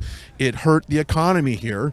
It's something they just don't want. So they are all in favor of a beefed up security presence in their area to just really, discourage anyone from getting involved and creating havoc in their community. Side note here, schools have been on virtual learning the last couple of days due to the nature of this trial and the possibility that, perhaps something negative could happen. They have been on virtual learning, which I think is a smart move. They're in virtual learning. Businesses are shut down or diminished in their business because local people working down here aren't coming down to this downtown area in fear of something that will break out. So that's the situation here. It's 12:20. My running bet is that we would have something by 1-2 o'clock, some type of notice of a possible verdict today. If it doesn't happen, then all bets are off the table at that point. I don't know, because I don't think it would happen on a Friday, but that's just my uneducated guess, I guess you could say. And everyone's got a little perspective on things. Hey, I will say a side note that someone had brought coffee and donuts over there, which is kind of nice, and the media went over there to enjoy that, like you would expect, and a lot of the organizers here went over there as well. But one interesting thing to point out is they were screaming at each other on this side of the street in front of the courthouse. But as soon as the donuts and the coffee arrived, they all separated, went over there and got donuts and coffee, and then continued to argue when they come back over here. It's almost like everyone took a break for the hot coffee and donuts. But you know, if you've never covered or never attended a protest gathering like we have here, it's interesting. You get a lot of different personalities at these events. You get a lot of different perspectives of these events, and we've always often asked ourselves, you know, where these people, do they have jobs? Are they missing work to come out here? You know, and I say that even at a lot of events that happen during a work week. You just ask yourself, these people have carved time out of their day to come out here and spend, you know, a lot of them likely all day out here getting involved. If you're wondering if you've had any kind of physical altercations out here, we have not seen that. We had a couple incidents where we did have a lady with a sign that was stolen away from her. And then later she had to go back and get it, and they ripped it up. We saw that a couple of times yesterday, but that's the extent of anything that got physical. So it just didn't happen. And I think that the police presence at that point, they did roll up and take care of that. So they're here, and there's a street over to just to the right of the screen, right in front of the courthouse. It remains open as well. And maybe at a later time they'll shut that street down as traffic and the crowd builds. I'm just listening to the gentleman in the green who has been very vocal on his stance, and says he had a sign earlier that said all crimes matter. I'm sorry, it said black crimes matter. And of course he was met with all crimes matter. So it becomes this pep rally for both sides, and they feel the need to, you know, to continually chant. Now the guy that's in front of him right now with the gray jacket with the hoodie on his head, he was engaged in a conversation with him earlier that did get kind of heated. Matter of fact, they both walked away before it escalated anymore. That happened right after we got off the air at the bottom of the 11 o'clock hour. So, and then the guy with the dog that's walking around here, he had a megaphone earlier. He was spouting off verbiage towards Black Lives Matter. Obviously, that got him a lot of attention, and he just seemed to attract a crowd everywhere he would go. He continues to circle this perimeter non-stop. And, you know, he's got every right to do that. I don't think it facilitates any discussion. Matter of fact, it's a major distractor to what's going on, and it just, you know, but that's just what it is. Hey, I want to talk about our good friend over at mypillow.com. That's right, it is time to go shopping. It's time to get ahead of the holidays and get ahead of all the rush and going to the mall. Who wants to do that?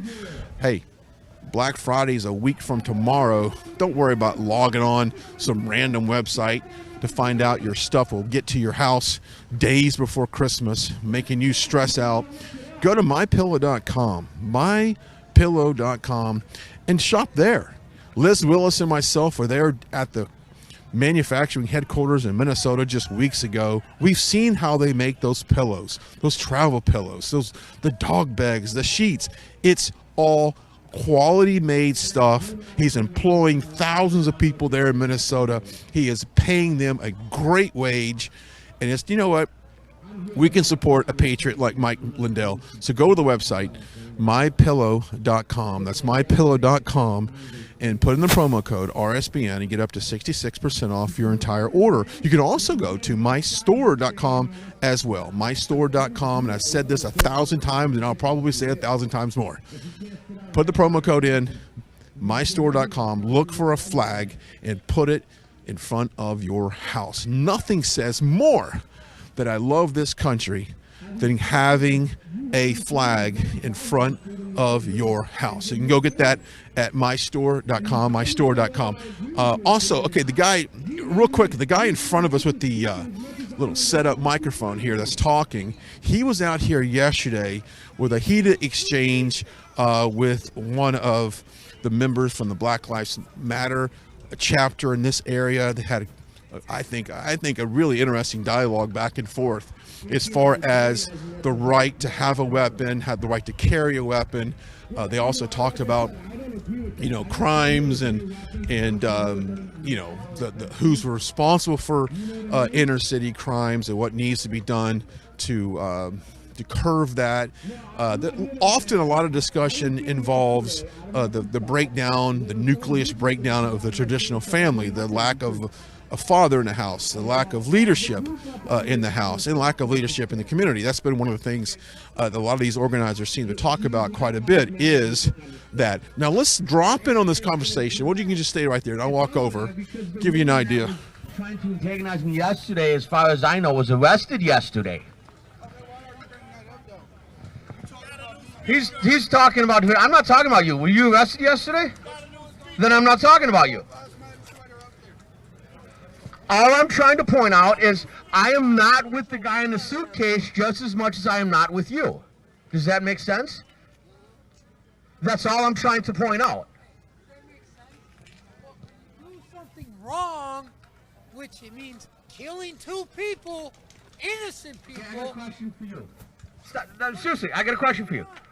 How much of the actual trial did you watch, sir?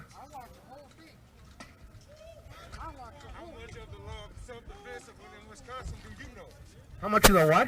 How much of the self-defense law of Wisconsin do you know? I know quite a bit. At the end of the day, you know, it's not up to me, it's not up to you, it's up to that jury. So we can sit here and we can deliberate all we want. If I come over there and hit you in your shit, will you shoot me down? No. All right then. I don't have a gun to shoot you down. Now, if you come into my house when I'm sleeping and try to attack me when I have my 3 kids in the house, I'm going to do what I feel is right to protect my family. Still outside of the law of self-defense, sir. No, I said I would do what's right. So at the end of the day, but here's the point. That's your opinion, and that's yet. No, it's not. That's a different situation. If somebody breaks into your house, of course you have your right to self-defense. That's a lie. In the state of Wisconsin, that's a lie. Yeah, I know, but I'm saying, In in the my state of law, Wisconsin, that's a goddamn in my lie. law, I'm sticking up for my family. At But the hey, end of the day, hey, I'm talking. You can wait. You go into the room with your Wait till I'm done I talking. offered you the mic and you didn't want it, so you can go fuck yourself, dude. Okay? I gave you the opportunity to talk. You ain't gonna cut me off. You can go suck it. I was talking. And you I don't give a interrupted. flipping fuck. Because I was trying to be nice and offered you the mic and you didn't want it, which means you don't want a conversation. You know what? I got people in Ontario. Did I not offer him the mic less than 2 minutes ago? Less than 2 minutes ago, did I not offer this asshole a mic? And he turned me down. So now why would I give him the time of day? I was respectful and I gave him the time of day and he said F you. So now I'm saying F you to him. I'm nice, I'm cordial until you want to disrespect me. You disrespect me, you're going to get disrespect back. That's fair. And everybody can see on camera, I offered him the mic. I went like this. He could have taken it out of my hands and he could have had his opinion because I'm up for free speech. But at the end of the day, this is real simple. This is not cherry picking, okay? The way I look at the law is it's got to be equal across all boards. It's either self-defense or it's not.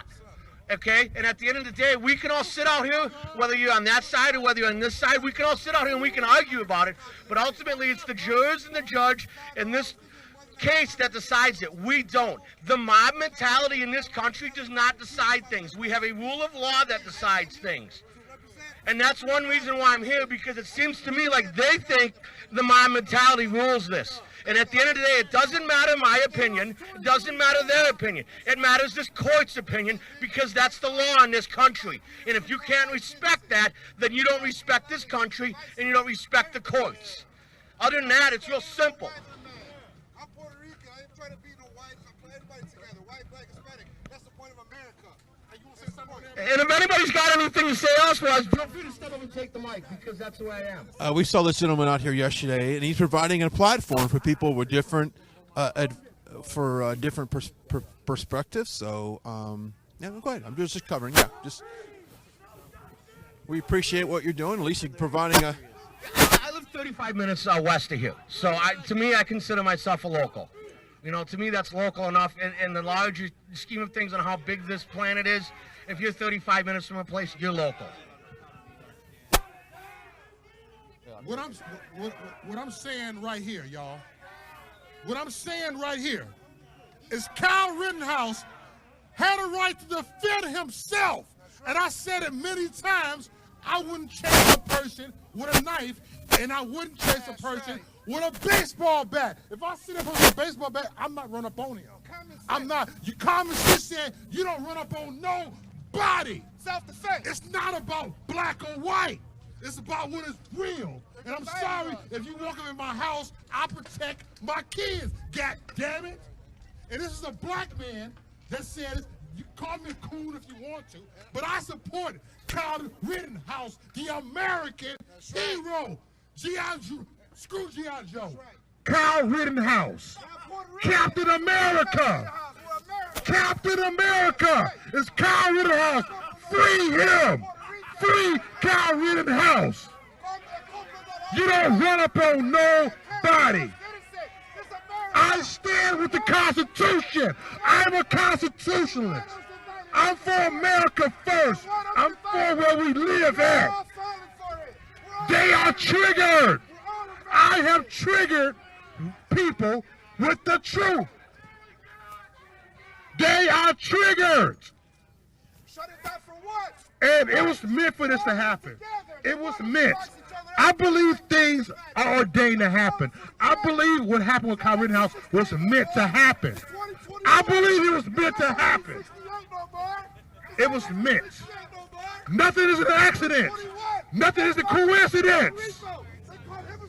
Free Kyle Rittenhouse. We got my Puerto Rican brother right here. Who cares if people are racist? Who cares if there's racism? Look, if this is about race, why do we have three different races here that all agree?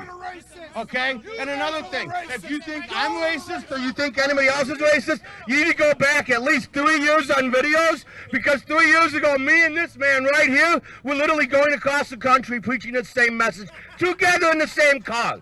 So any narrative you have on racism, you can take it and forget about it.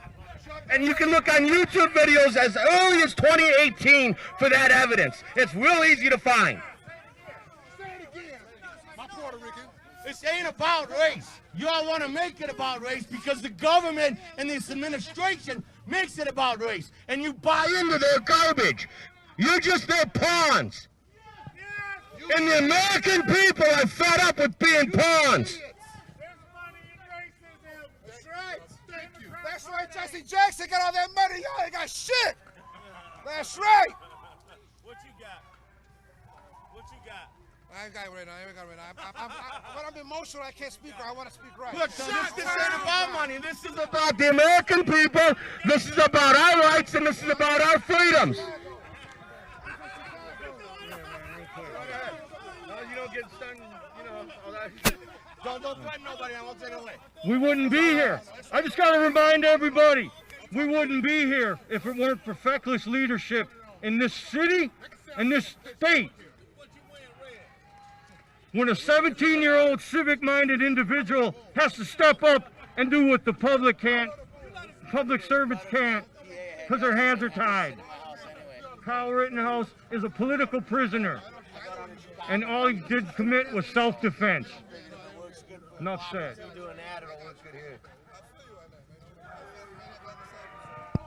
All right. We've had some great interaction here. It gives you a good idea of what it's like here in front of the courthouse right now on day 3 of deliberations. If you're just now joining us, we're out here. You've got two separate sides of the ball here. People who clearly feel like Kyle Rittenhouse is guilty, and then those who feel like he was just exercising his Second Amendment right. Two sides, two conversations.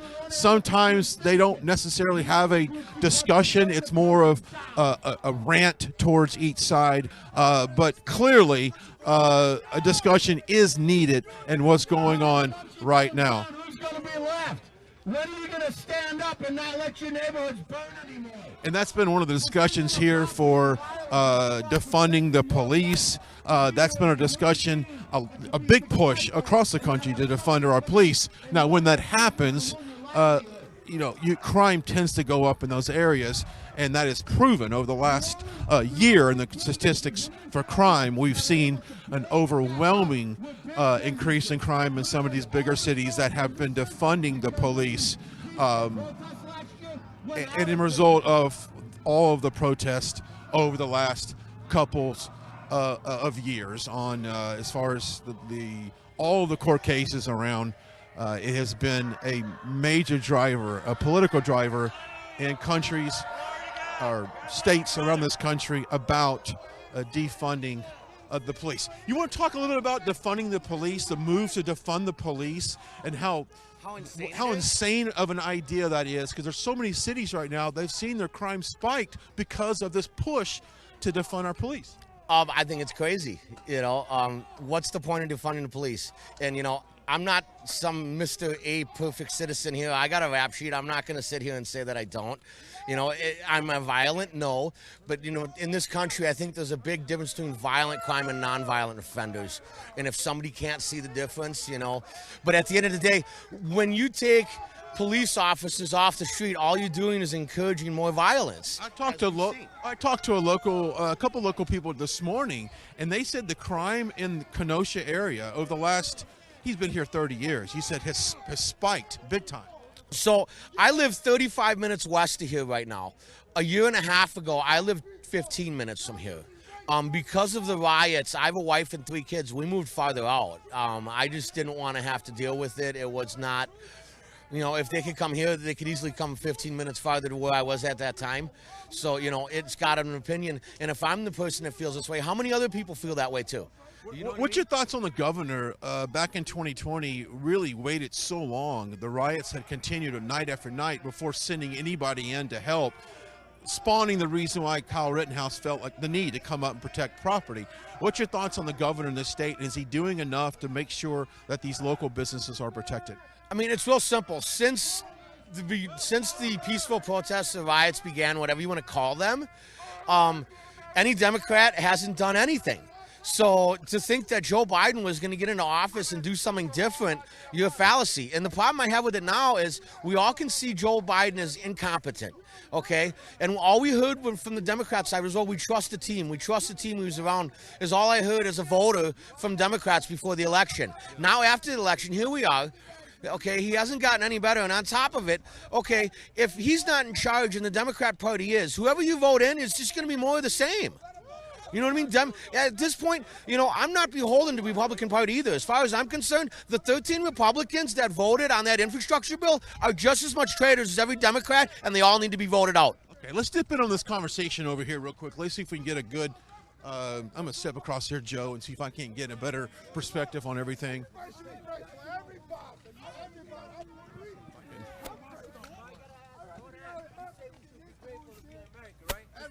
Everybody's privileged, that's right.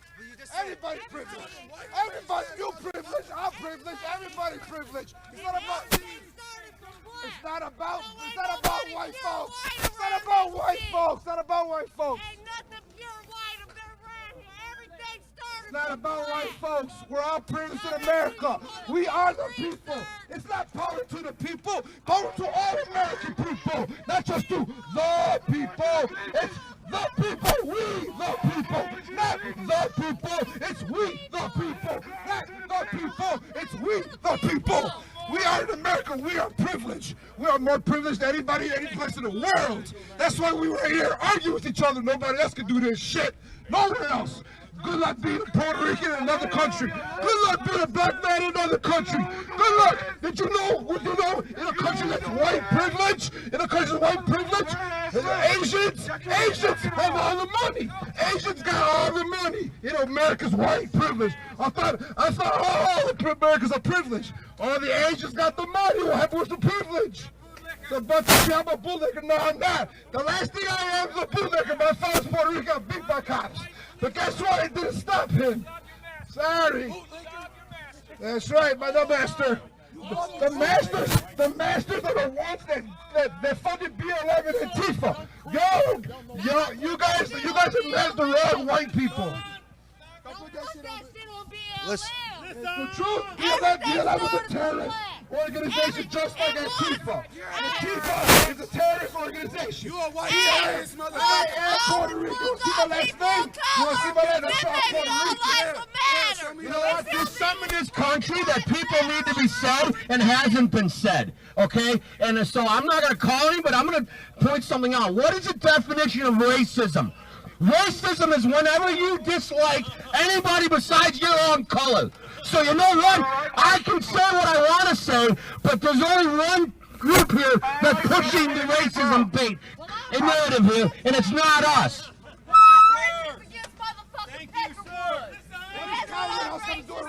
What does Congress do with racism? What? What? Black man walking down the street with an AR-15. What they gonna do? What if I'm an alien from Mars? The fuck? No, what if? What is? What is? What is? Be an issue. Why are you making He's self-defending himself. His whole injury is nothing but white folks. Your whole thing is based on color. Yes. You base everything on color, but you call us the racists. Why are we the racists when you base everything on life on color? Because that's what it is. We call it. Then that's being racist, because that's the definition of racism. Racism is the definition of whenever you are against anybody besides your own color, or whenever you look at life that everything is about color. If everything is about color, you are racist. You think you're pure white? Everything's No, I'm not. I'm a Puerto Rican Jew, by the way. So I'm 1/4 Jewish, I'm 1/4 Puerto Rican, and the rest of me's mud. So I never said I'm white. Ain't nobody pure white. Everything started from black. It don't matter. You're making it about race because you want this about race because you're racist. And I'll say it. You so motherfucking right. I don't like Peckerwoods. You so See, they just admitted they're the racist group on live feeds all over the world. And you wonder why we call them that. Yeah, I wonder why we call them that. Go back to the motherfucking slave owners and the masters. All right, we're joining us live here in Kenosha. I want to point out, Barack Obama was duly elected a president twice by a majority of white people in this country. So that's important to note out. So when people say that there's racism in America, there's racism in America, but America is not racist. There's a difference between that.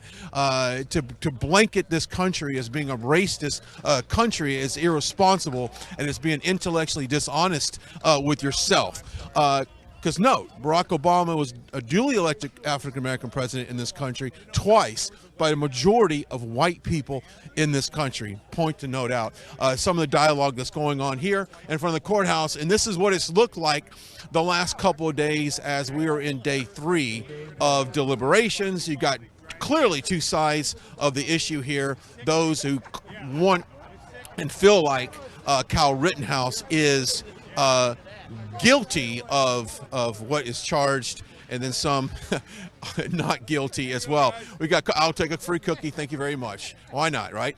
Thank you very much. But that's something that obviously, hey, well, not for a cookie break, right? We've been out here all day. We'll see if we can back off over here, away from the crowd here.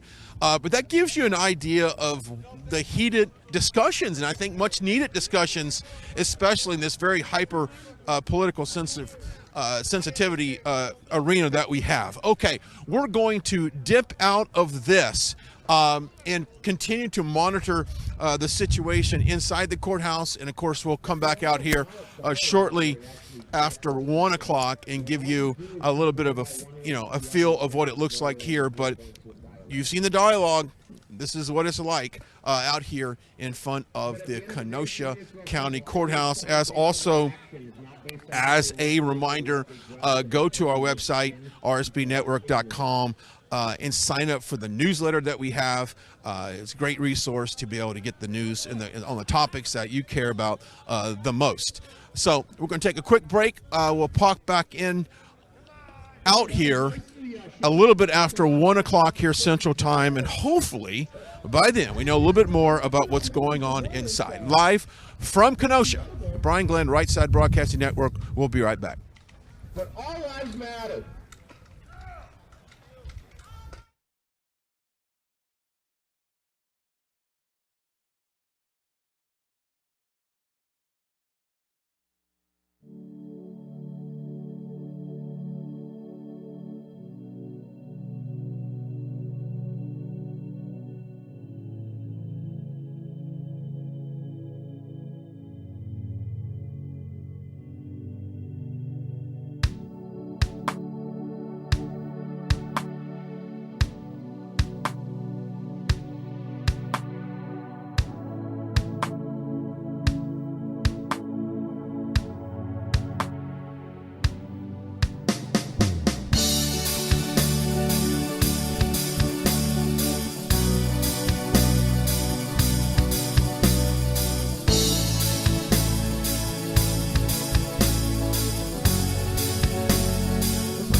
there she is alone again in the corner,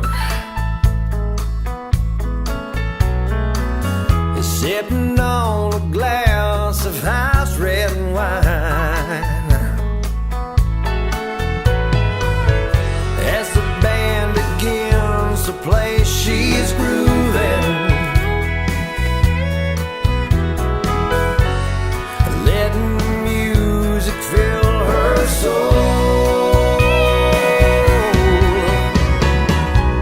Nobody knows, nobody knows why she dances alone. No, nobody knows, nobody knows what she's running from. You can ask her to dance if you wanna, but you smile and just say no. Nobody knows why she dances alone.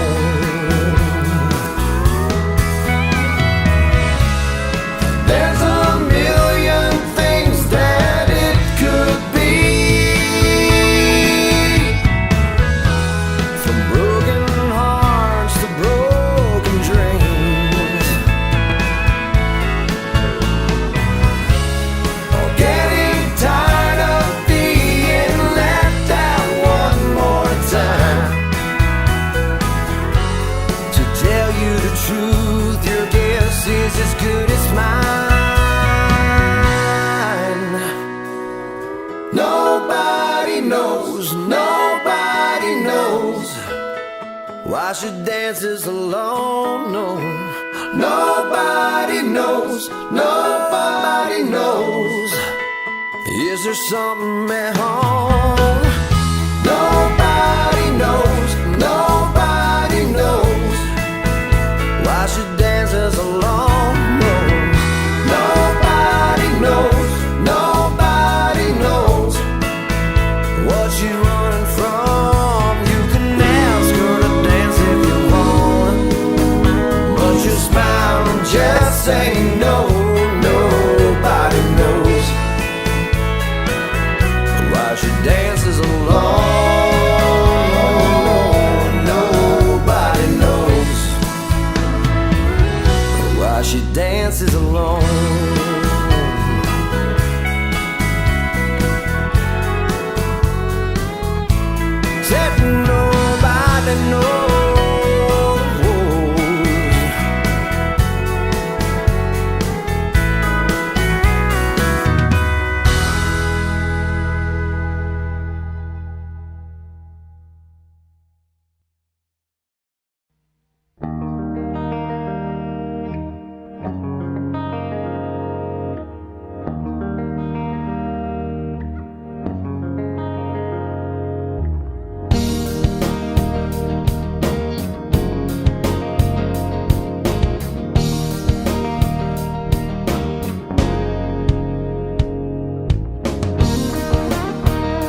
All right, we are live back out front of the Kenosha courthouse here as we continue our coverage on day 3 of the deliberations in the Kyle Rittenhouse trial.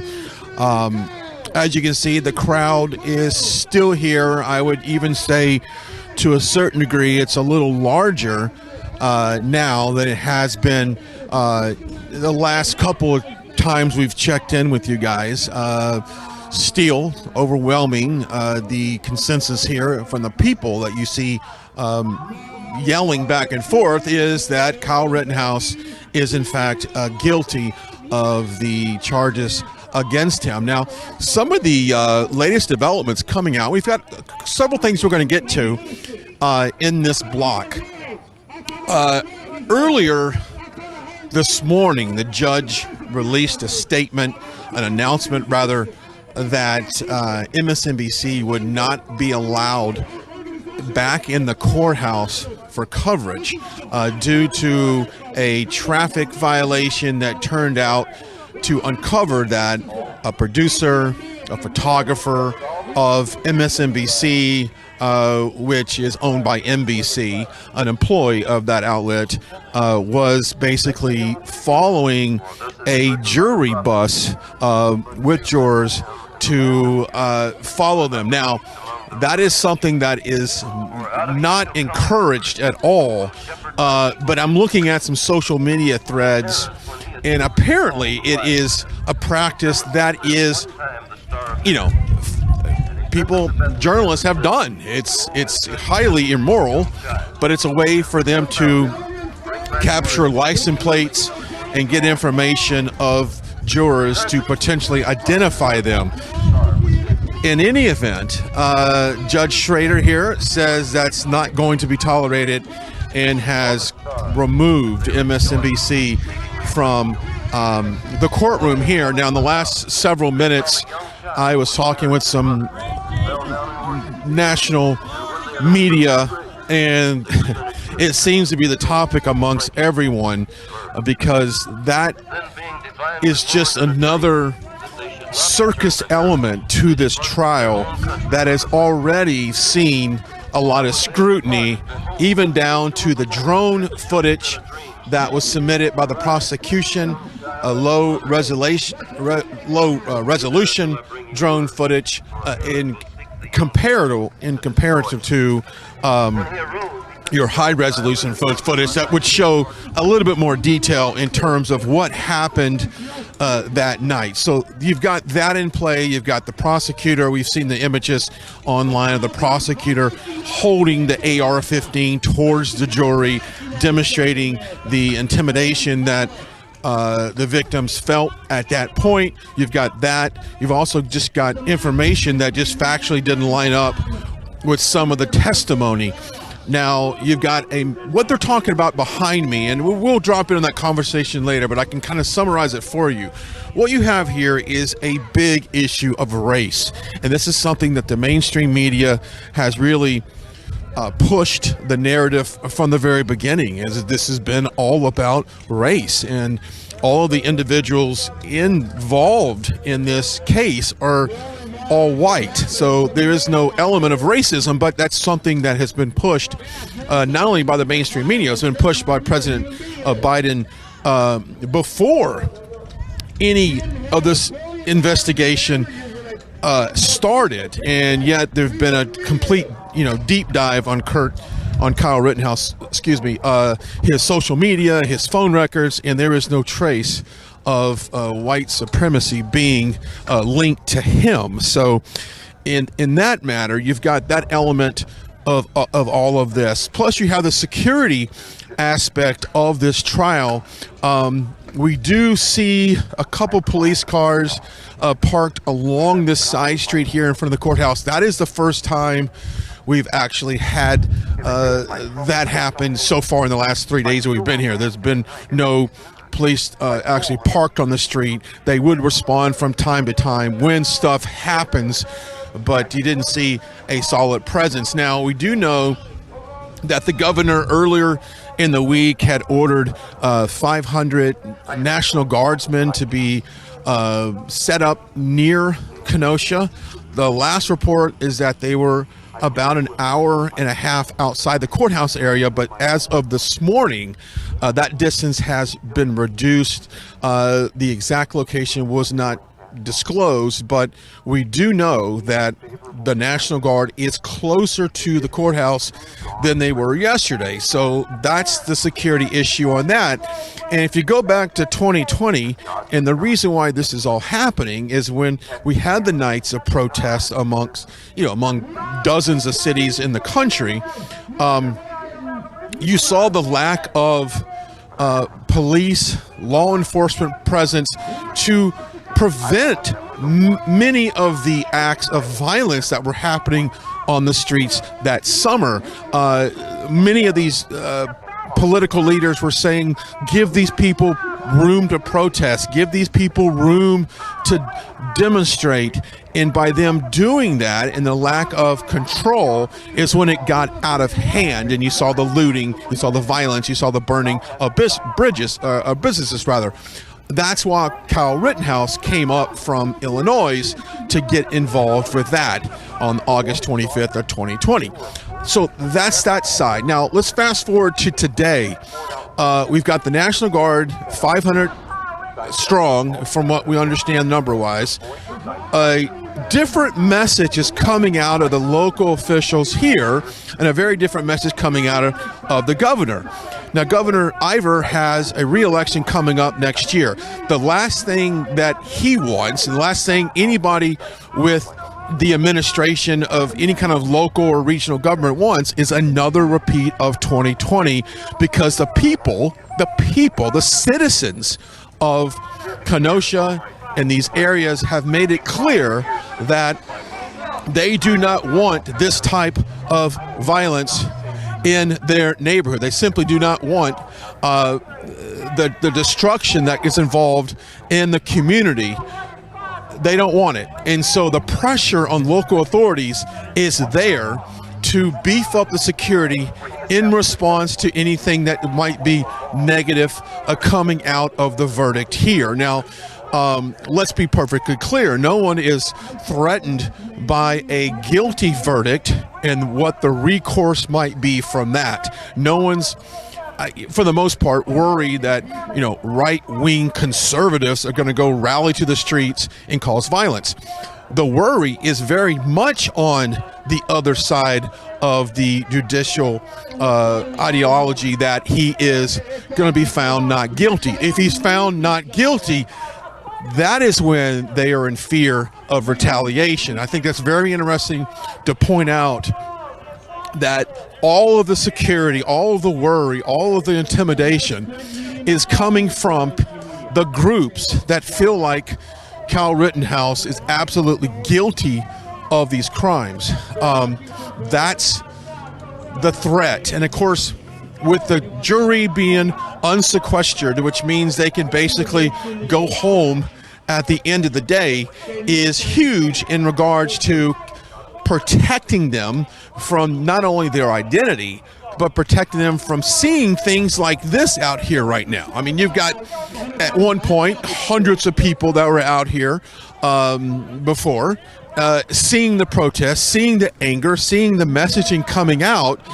That can definitely weigh on their feelings in this case, and maybe feelings for their personal safety, which we've seen threats against the jury, potential threats against the prosecution and the defense, and also the judge himself. So you've got a very high level of security built around this entire case, and at any moment people feel like, well, something can pop off, and that's why you have a lot of people here waiting outside. Now, the numbers are down from the first couple of days we were here, but then it was much warmer the last couple of days. The temperature today, a good 30 to 40 degrees cooler than it has been. We're in the low 30s now with flurries and windy. So the wind chills are in the 20s. That could prevent a lot of the protesters from coming down here. Now let's look at time-wise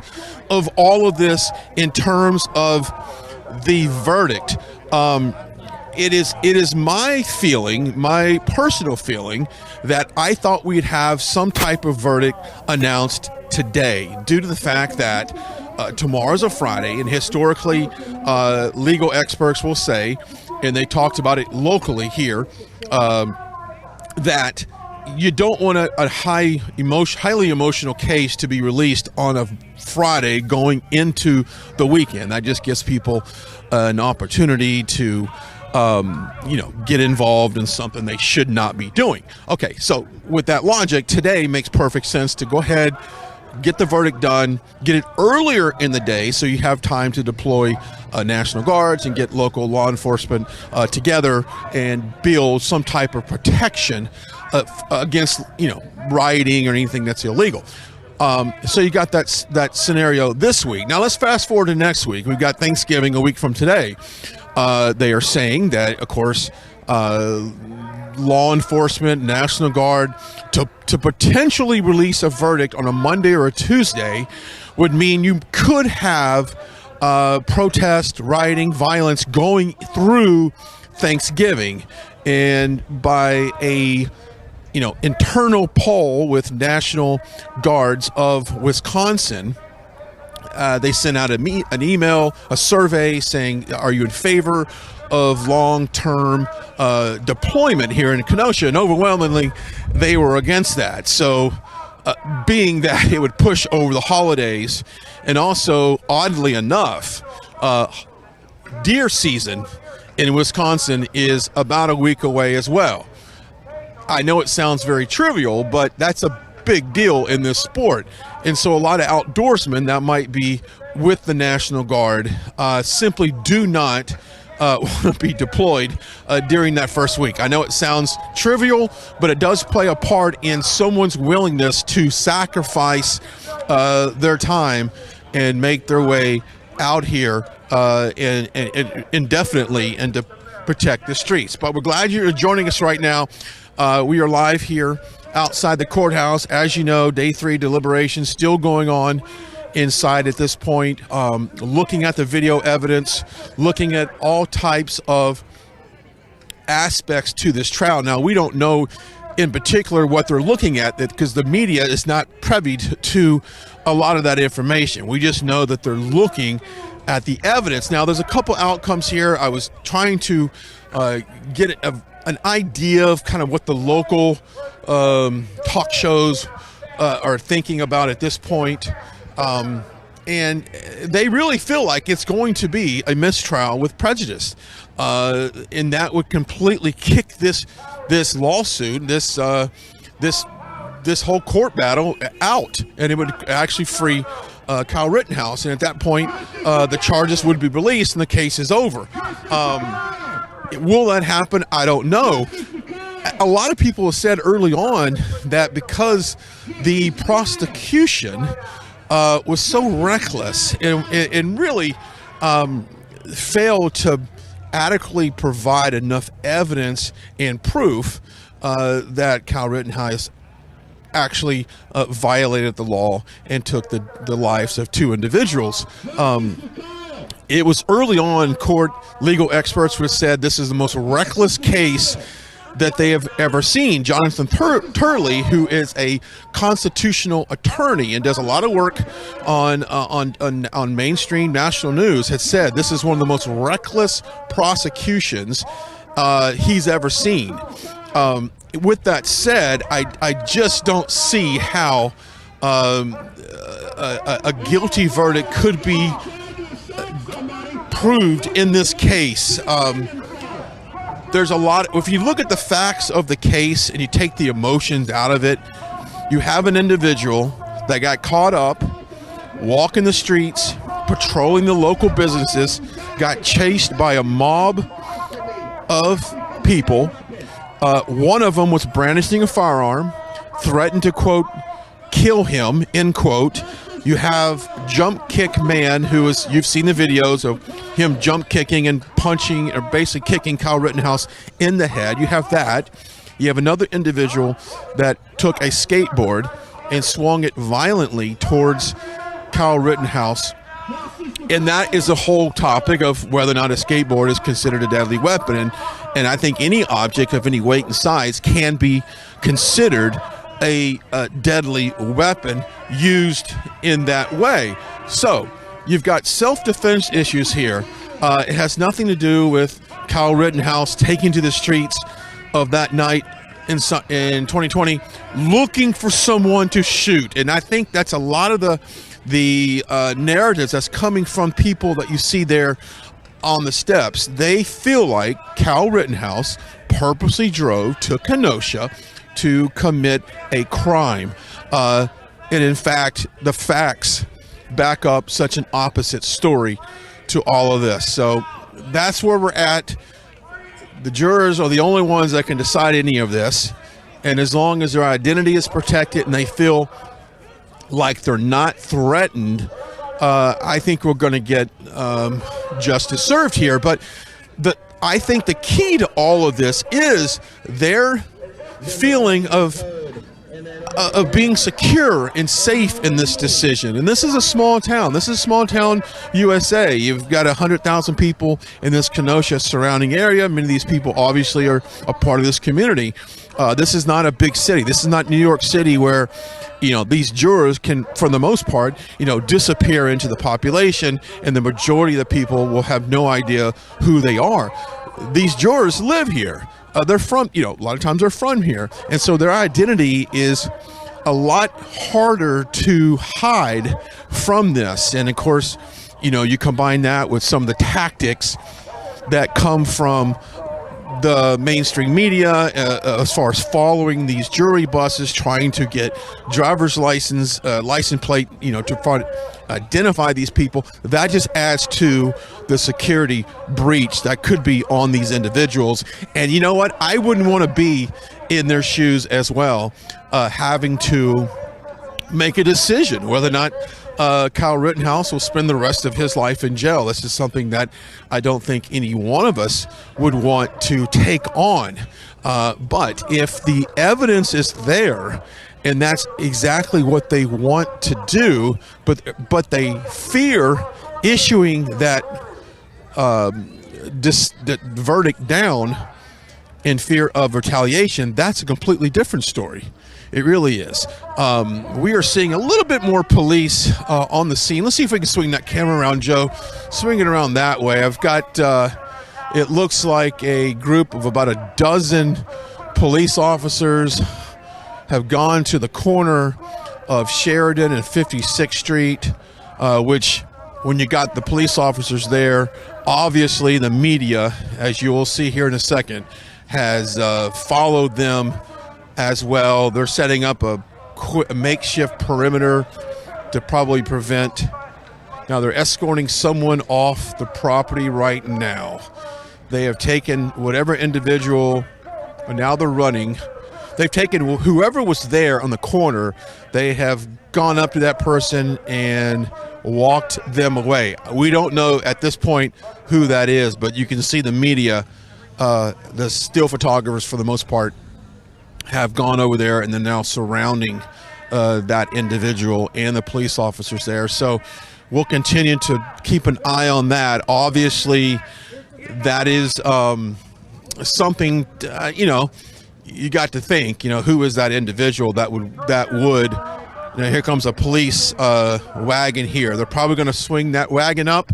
I'm expecting they're going to pull that van up next to the crowd and put that suspect in there. But you got to wonder exactly who that was that would draw that much law enforcement around and then so quickly move them away. Because when they first walked over there, it was just one individual standing at the corner.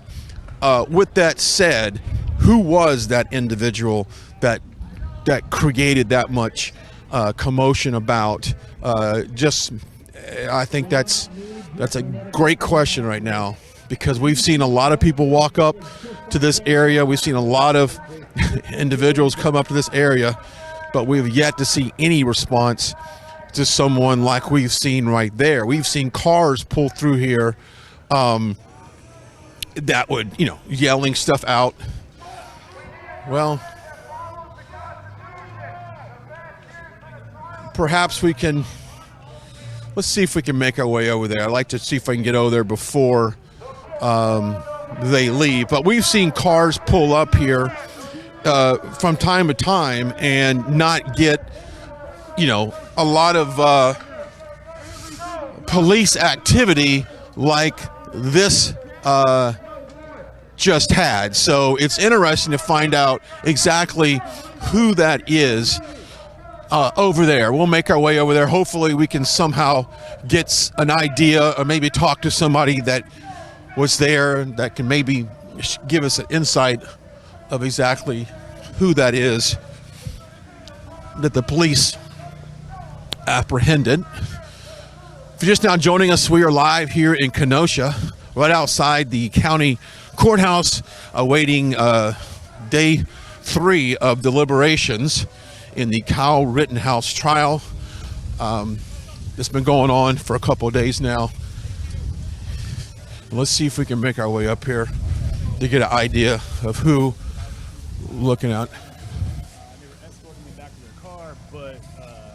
Let's see.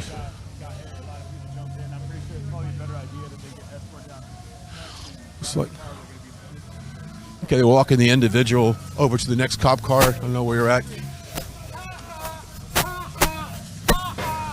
Looks like we have a white male, long brown hair, getting escorted in the back seat of this police car. Obviously, with the hypersensitive nature of this case, anyone that seems to be a risk or a threat to this area will be apprehended, and that's exactly what has happened right here in front of us. So we have looks to be a white male, long brown hair. Age-wise, can't speculate on the age, but it looks like in the 20s, younger, bearded. But, you know, props to Kenosha police, because we've seen a lot of different characters walk up to this area, and I got to say, they apprehended this suspect, whoever it is, fairly quickly, in a way that you'd want them to respond to someone that might be a threat to this area. So there we are. That individual's been taken away, and you saw it right here as it happened. All right, we'll make our way back to the okay, I'm hearing this, and I can't confirm it. Allegedly, this individual had a firearm on him. That's what I heard back from one of the independent journalists that were running around here. So apparently they did apprehend someone with a firearm on him. Now, whether or not who he is, what was his motive, that's yet to be determined. We don't know that. Maybe that will be released later in some type of statement by the Kenosha police. We'll find out more about that. But that does give you an idea of... Hang on, Joe. I'm going to go to make sure you don't get hit by a car here. That does give you an idea of how emotional this situation is right now, that you could have an individual walk up to this courthouse with a weapon. I mean, that's some rather serious stuff there. And it just, I guess, brings the gravity of the situation and what we're all faced with here. And if that is any indication, and we'll get a good shot of everybody coming back, it gives you, when I say that everyone exited this courthouse area other than the individual on the microphone right now behind us, is true. It was a kind of a mad rush to find out exactly who that individual was. And we knew by the amount of police that was headed that way that that was someone that they wanted off the streets. And that's exactly what they got. Time-wise, 1:54 here in Kenosha. Glad you're joining us. We have been bringing you coverage outside the courthouse. We've seen all types of activity here.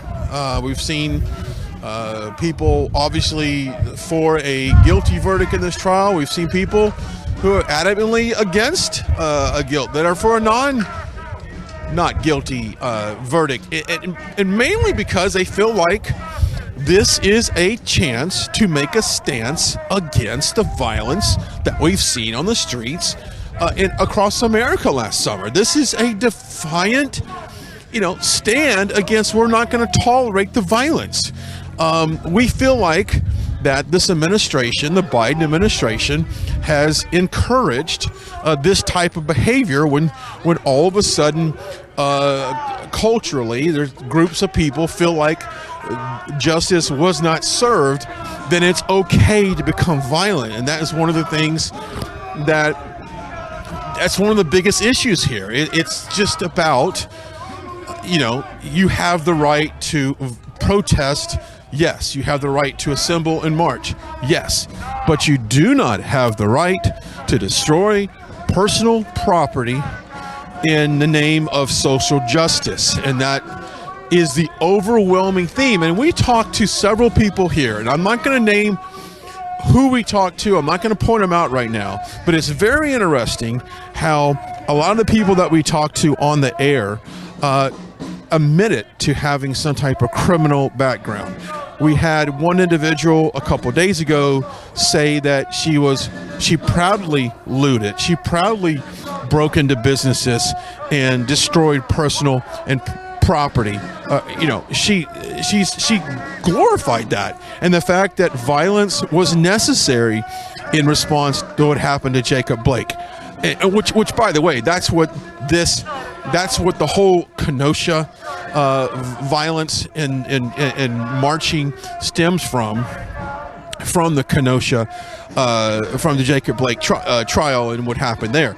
So, but for people to justify their right to break the law, to basically, disregard personal property, private property, business, that's just inexcusable. And I think this case, in a way, is a clear, put the flag in the ground that this is not going to be tolerated.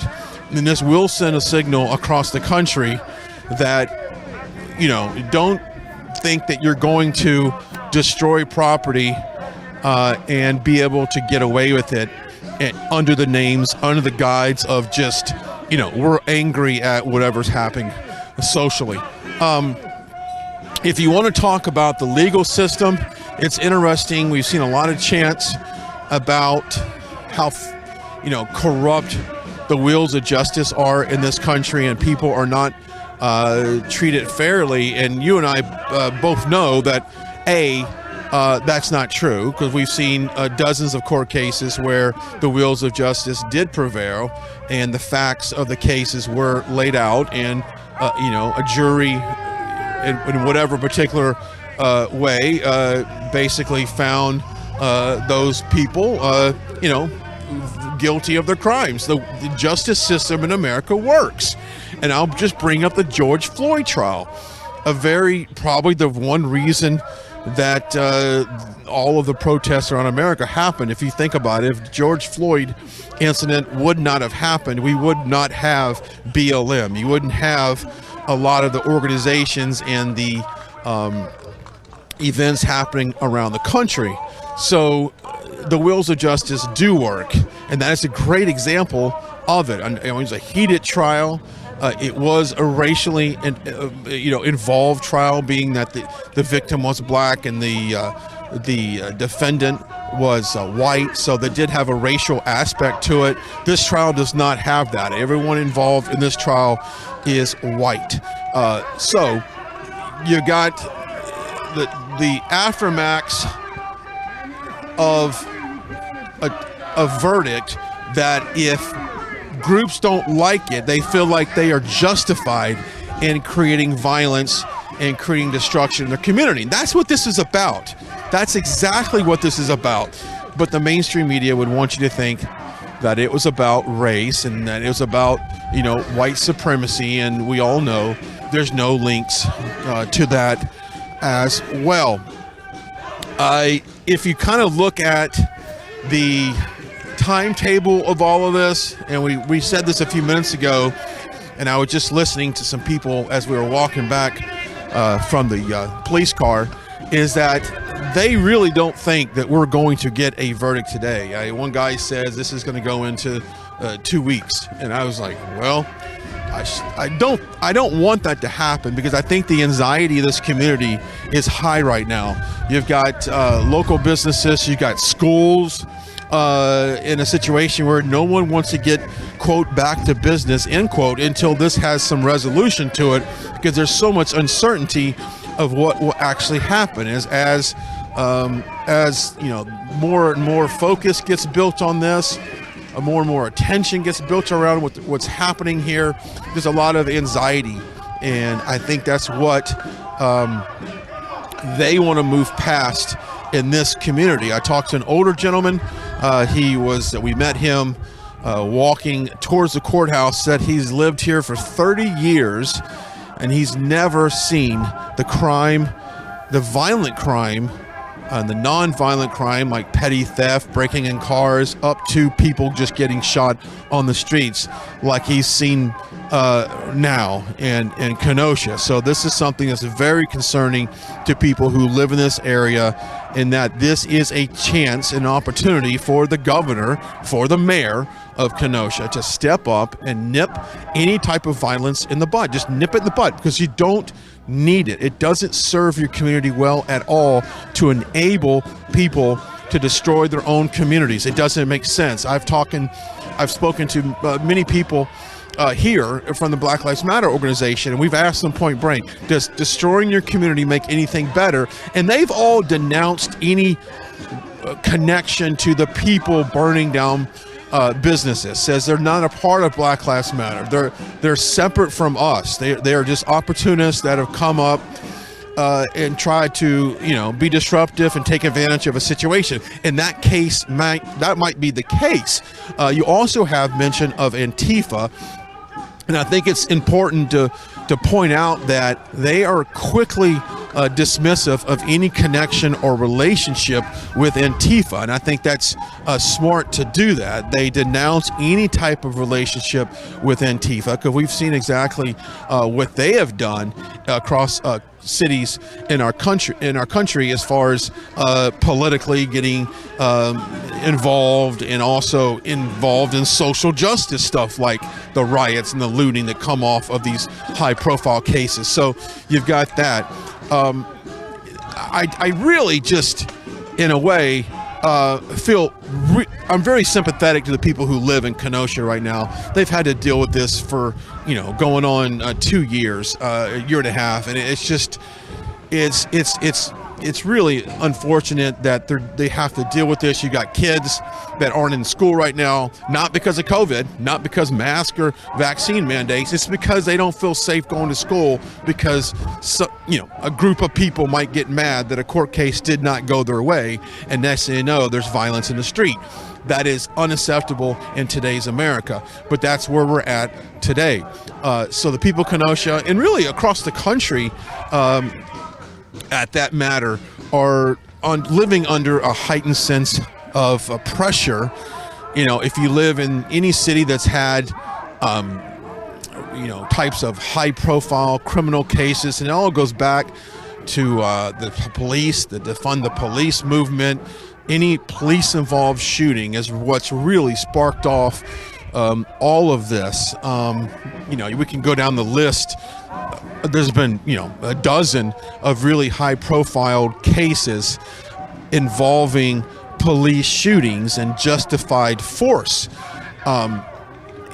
Just to look at the premise of a lot of these incidents is people don't comply, and they feel like they were singled out because of their race, when many times someone was responding to perhaps a domestic disturbance call. One of those things where it doesn't matter the race. You show up to handle the situation, and by someone not complying with police, they find themselves in a situation that can get, deadly. And those are choices that people make, but those choices are also based off of their experience in their community. You look at the fact that you've got, a breakdown in the nucleus of the family. You've got poor leadership in the community. You've got fatherless homes that are, kids that come out of homes with no fathers are more likely to get involved in illegal activities or find themselves incarcerated. That's a fact. The stats all back that up. So when you combine a lack of respect for authority and you combine that with a situation where someone is involved with a engagement with police, then you get unfortunate incidences like a police shooting that in the eyes of the police are ever so much justified in doing so. So and there's so many different cultural things that come into play here that has led us up to today. And I think the breakdown of the family is one of them by far. It is one of them. It's probably one of the biggest indicators of why we have such a fractured culture and why we have such a lack of respect for authority. Hey, if you're just now joining us, we are live outside the Kenosha courthouse. You're getting a live look at some of the demonstrators out here in front. I will say this: the crowd seems to be a little smaller than normal, maybe because it's 32 degrees outside with a little bit of wind. So it's not one of those situations where it's conducive for people to come out. We now see a mother with a small baby, and I'm like, not sure this is the place to bring a small baby out here right now. Just looking out some notes here to make sure I'm not missing any details that might be breaking out of the courtroom, because this is one of those situations where you've got there's a lot of parts of this hearing that you just simply cannot see at this point and cannot follow, and we're just waiting for the judge to come out and make a statement involved with this case. Breaking news here. All right, so I've got some breaking news in regards to the deadlocked jury is now requesting to see the fortified image of Kyle Rittenhouse from the prosecutor's photo. Here is a note. It's question number 5. They are requesting to look over some photos. So more video evidence being reviewed here. Let me see here. Just making sure we don't miss anything. Yeah, so they're just still reviewing evidence, which is pretty much protocol at this part of the trial. Oh, we got the McCloskeys here. Okay, let's see. Let's miss McCloskey. How you doing? How you doing today? Well, we meet again, right? Absolutely. Yeah, I like that. I saw that on the web the other day. So we want to get your thoughts on day 3 of deliberations here. I did not expect it to go this long. It's a little concerning. I also a little concerned that the jury can hear all of this and that it may have a really chilling factor on the outcome. What's your thoughts on the MSNBC reporter that got caught chasing the jury bus? Well, what I heard on the way back up here today was that he claimed he was with MSNBC. Has MSNBC acknowledged him yet? That I don't know. Yeah, that I don't know either. But I thought it was interesting that they got banned from the courthouse, so there must be some pretty good evidence of it. But I mean, tracking the jury, wanting to go take pictures, if there's ever any evidence or the definition of jury intimidation, that's it. But this is as well. What do you think about the jury reviewing the drone footage that was presented in the high resolution, low resolution? What's your thoughts on that? Well, I've been a trial lawyer my whole life, and the concept of the opposition hiding critical evidence from you until after evidence is just reprehensible. That everything that I've seen the prosecution do in this case, from commenting on the post-arrest silence of the defendant and then sneaking in evidence after the close of evidence, is just reprehensible. The judge, I thought, was very restrained. If anybody in any of the trials I've been in tried anything like that, the first time the judge would say, "You do that again, you're going to jail." Can you speculate on how long this is taking? Did you think we'd have a verdict by now? And what do you think the timeline of this is? I thought we'd have a verdict in the first few hours of deliberation. I'm concerned, obviously, in what we do for a living the longer the verdict takes, the better it is for the plaintiff. But the philosophy is in criminal cases that the worse it is for the defense. But you never know. Obviously, people saw what happened here last August. The jurors are hearing all this nonsense out here. They're going to be concerned about what's going to happen to the citizens of Kenosha, and they have the fate of one man in their hands, but the fate of the city as well. And they know that, and how that plays out in their minds, you can't predict, I can't predict. I wish they didn't have to have that choice. What's your thoughts on the governor deploying 500 National Guardsmen? From what I understand, they're a little closer to Kenosha right now than they were yesterday. What's your thoughts on that? Well, I think that if he'd done that August 25th of last year, we wouldn't be here today. What do you think about the judge throwing out the weapons charge? Well, from what I understand, the weapons charge required the gun to be a short-barreled rifle, barrel less than 16 inches. A 5-year-old could have looked at that gun in the first photograph and seen that it was not a short-barreled rifle. What about you say about the defendant hanging over the judge? Defendant hanging over the judge? Yeah, the individual. What do you mean? Well, he was bending over the judge and they took a photo or what have you. I don't know. Freaking out evidence, that's nothing. Have you ever seen that happen before? I've not seen it in this case. I must have missed that picture. What's your thoughts on a lot of the media is painting this as a racial issue. This is about white supremacy when there hasn't really been any factual documentation to link white supremacy to Kyle Rittenhouse. But what's your thoughts on that? Because it seems like this is a racial trial. The media has made it that. Obviously, all the people involved in this were Caucasians. The president of the United States, when running for president, called Kyle Rittenhouse a white supremacist with absolutely no evidence to support it. This is a media narrative-driven issue. Has nothing to do with what's actually going on in that trial. It's not a racial thing. It's a young man who came up here to help out his fellow citizens that got attacked by other white men. And there's no race involved in this at all. But without race involvement, you guys wouldn't be here. These people wouldn't be here. I'd still be here because it'd still be a Second Amendment issue. Yeah. Sir, there's some people, there are reports that the jury is a little bit intimidated about the crowd outside. Do you have any thoughts on that? Wouldn't you be? That's my thought about that. I mean, they can hear it in there. They have to, and I was saying to this gentleman, they've got to know that the fate of the one man they have directly in front of them is one thing, but the fate of the city is another, and they can't be ignorant of the fact that there are threats being made. And this is jury intimidation. It's intended to be jury intimidation, and it strikes at the very basis of Anglo-Saxon, Anglo-American jurisprudence going back to the 13th century. And to have this kind of intimidation going on is just reprehensible to me. Why do you think a guilty verdict would bring violence, or would bring non-violence, but a non-guilty verdict would bring violence?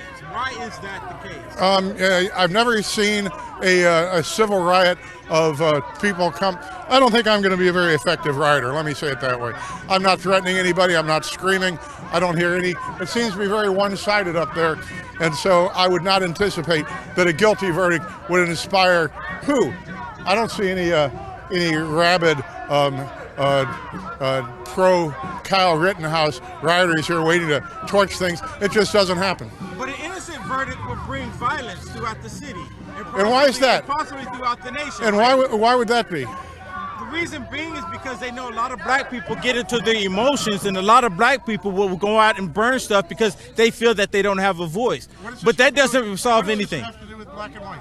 It has absolutely nothing to do with it, but for some reason we have the media that will bring that into it. If right? the media, if all you folks would report the real story instead of making it a black versus white media event, the city of Kenosha wouldn't have to worry about this. The city of St. Louis wouldn't have to worry about this.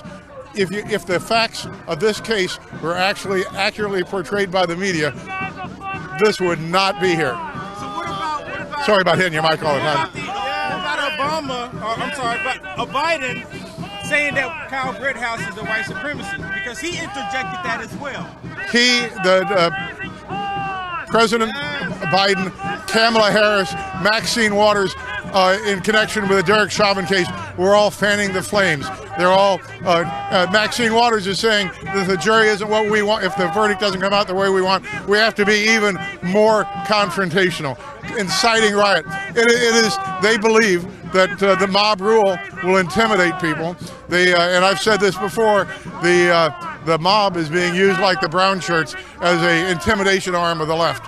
So one last question. What do you say about Antifa and BLM being known as the foot soldiers for the Democrat Party? I think I just said that. I think it's, I believe that. Anyway, I'm gonna do my walkabout. Thank you very much, guys. There you have it. Mark McCloskey running for Senate, making an appearance here in front of the courthouse. Spent a few moments with us, answered some questions, despite a lot of the criticism here. Let's see if we can drop back in. Their duty to protect people and arrange for domestic tranquility. What happened here last year was only happened because the government failed to protect people against the mob. When the government abdicates its duty to protect people against the mob, then the people have to defend themselves and take their own defense into their own hands. And that's one of the primary reasons I'm here. This country is dissolving into lawlessness. We live in an environment of violence, a disregard for the rule of law, a disregard for respect for civilization. And that's why I'm here, is to support law and order, to support the concept that everybody in this country used to live with, that we all pull together in the same direction, that we're one people, we're one race, the human race, and we're all pulling together to make tomorrow better than today. This kind of nonsense that's going on here is not about unity. It's not about making the future better. It's about division and frightening people and intimidating jurors. What about Philando Castile? Did he have a right to bear arms? What about Philando Castile? As you can imagine, him and his wife will be followed, I would think, across the street. We've got traffic impeding here. Answer some questions. Okay, he did not skirt, I don't think, any issues about what he was asked. I mean, he pretty much laid out the right to defend yourself in this country, and the right to bear arms, and thought that a lot of the stuff that we heard right now, being a racially driven case, was inappropriate. It doesn't apply to this case. This is not a racially driven case, but yet there in our country right now, and I've heard that somebody screen this, racism is profitable in this country. There's people who make a living on racism, and unfortunately that seems to be the case many times. So a few minutes with him. It is 2:17 here in Kenosha. We're going to continue to monitor the situation here. Now, we're going to try and provide as much coverage when this verdict is announced, and we don't know what time that may be. So I just want to encourage everybody to stay in touch with our social media, stay involved with us online. We will continue to bring, when we know it, you'll know it, and then of course the world will know it at that point. So we encourage you to stay involved with our social media. You can follow me as well, Brian Glenn TV, across all of our social media platforms. But better yet, make sure you're following us on our Twitter feed, our Instagram feed, our Facebook, our Rumble page. Subscribe to us on Rumble, subscribe to us on YouTube, and definitely download our app. Go to your Apple, your Android store, and download it. It's absolutely free, and what a great resource to be able to follow everything that we do right here at Right Side Broadcasting Network. I encourage you to go to our website as well, rsbnetwork.com. That's rsbnetwork.com. Sign up for our newsletter. We've got great patriots like Mike Lindell over at MyPillow, and there's not a better patriot right now in our country than Mike Lindell over at MyPillow. He has fought for your elections, he has fought for your freedom, your liberties, and let's help him out as well. Go to the website, mypillow.com. That's mypillow.com, and shop away. Folks, Black Friday's a week from tomorrow. The malls will get crazy. Those deals will get crazier. People will be in line fighting one another to get that stuff. Avoid all of that and go to mypillow.com and look for, and you can search through dozens of items there. We're talking about the Giza sheets, the flannel sheets, the dog beds, the mattress toppers, the famous pillows, the slippers, the towels. They got them all right there at mypillow.com. And don't forget about that magical promo code, RSBN at checkout, and you get up to 66% off your entire order. And I've said this as well. Go to mystore.com. Thousands of products there. Look, you want those products shipped to your house in a fast, efficient way and save money? Go to mystore.com, mypillow.com as well. Put that promo code RSBN at checkout. Also, and clear transparency, a portion of those proceeds goes right back to this network and helps us do what we're doing right now, covering the stories that are impacting our country. That's what we do. We're an independent news outlet, conservative-based, faith-based, God and family first. So you can definitely help out this network by buying those great products over at mypillow.com, without a doubt. I know that we'll continue to monitor the situation here. We don't know. Perhaps my bet was we'd know by now if we're going to have a verdict today. We haven't heard that from the judge. I think the judge would give about an hour or so notice, a heads up, if we were going to have a verdict, in order to call in the National Guard that is close by to make sure they can patrol the perimeter. We thought that would happen, and we might get an hour or so heads up on that. That has not happened yet, and we're going at the bottom of the 2 o'clock hour here in Kenosha. So I tell you what, I'm going to take a break. Continue to follow us on social media. That's where you're going to see the biggest updates on social media involving this case. We also want to know your thoughts on it as well. Get involved in the chats. Let us know your thoughts on this case. Do you feel like Kyle Rittenhouse protected himself and protected his life engaging in the Second Right Amendment, or do you feel like he violated that and took the death of two people? It's all up to this jurors inside here, and we heard a little bit from Mark McCloskey talking about the security of these jurors and the security of this trial and the intimidation. He says if you don't think they can hear them outside, now I don't know if they necessarily hear them, physically hear them from inside, but I think they see a lot of this stuff on social media and on the news. So when they get home at night, they can turn this stuff on and see the intimidation that's behind us that might affect their decision in this trial. All right, I'm gonna step aside. We'll close it out. As a reminder, follow us on our social media, stay engaged. Most important, get involved and pray for our country in this very difficult time. Reporting live from Kenosha, Brian Glenn, Right Side Broadcasting Network. We'll see you soon.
you.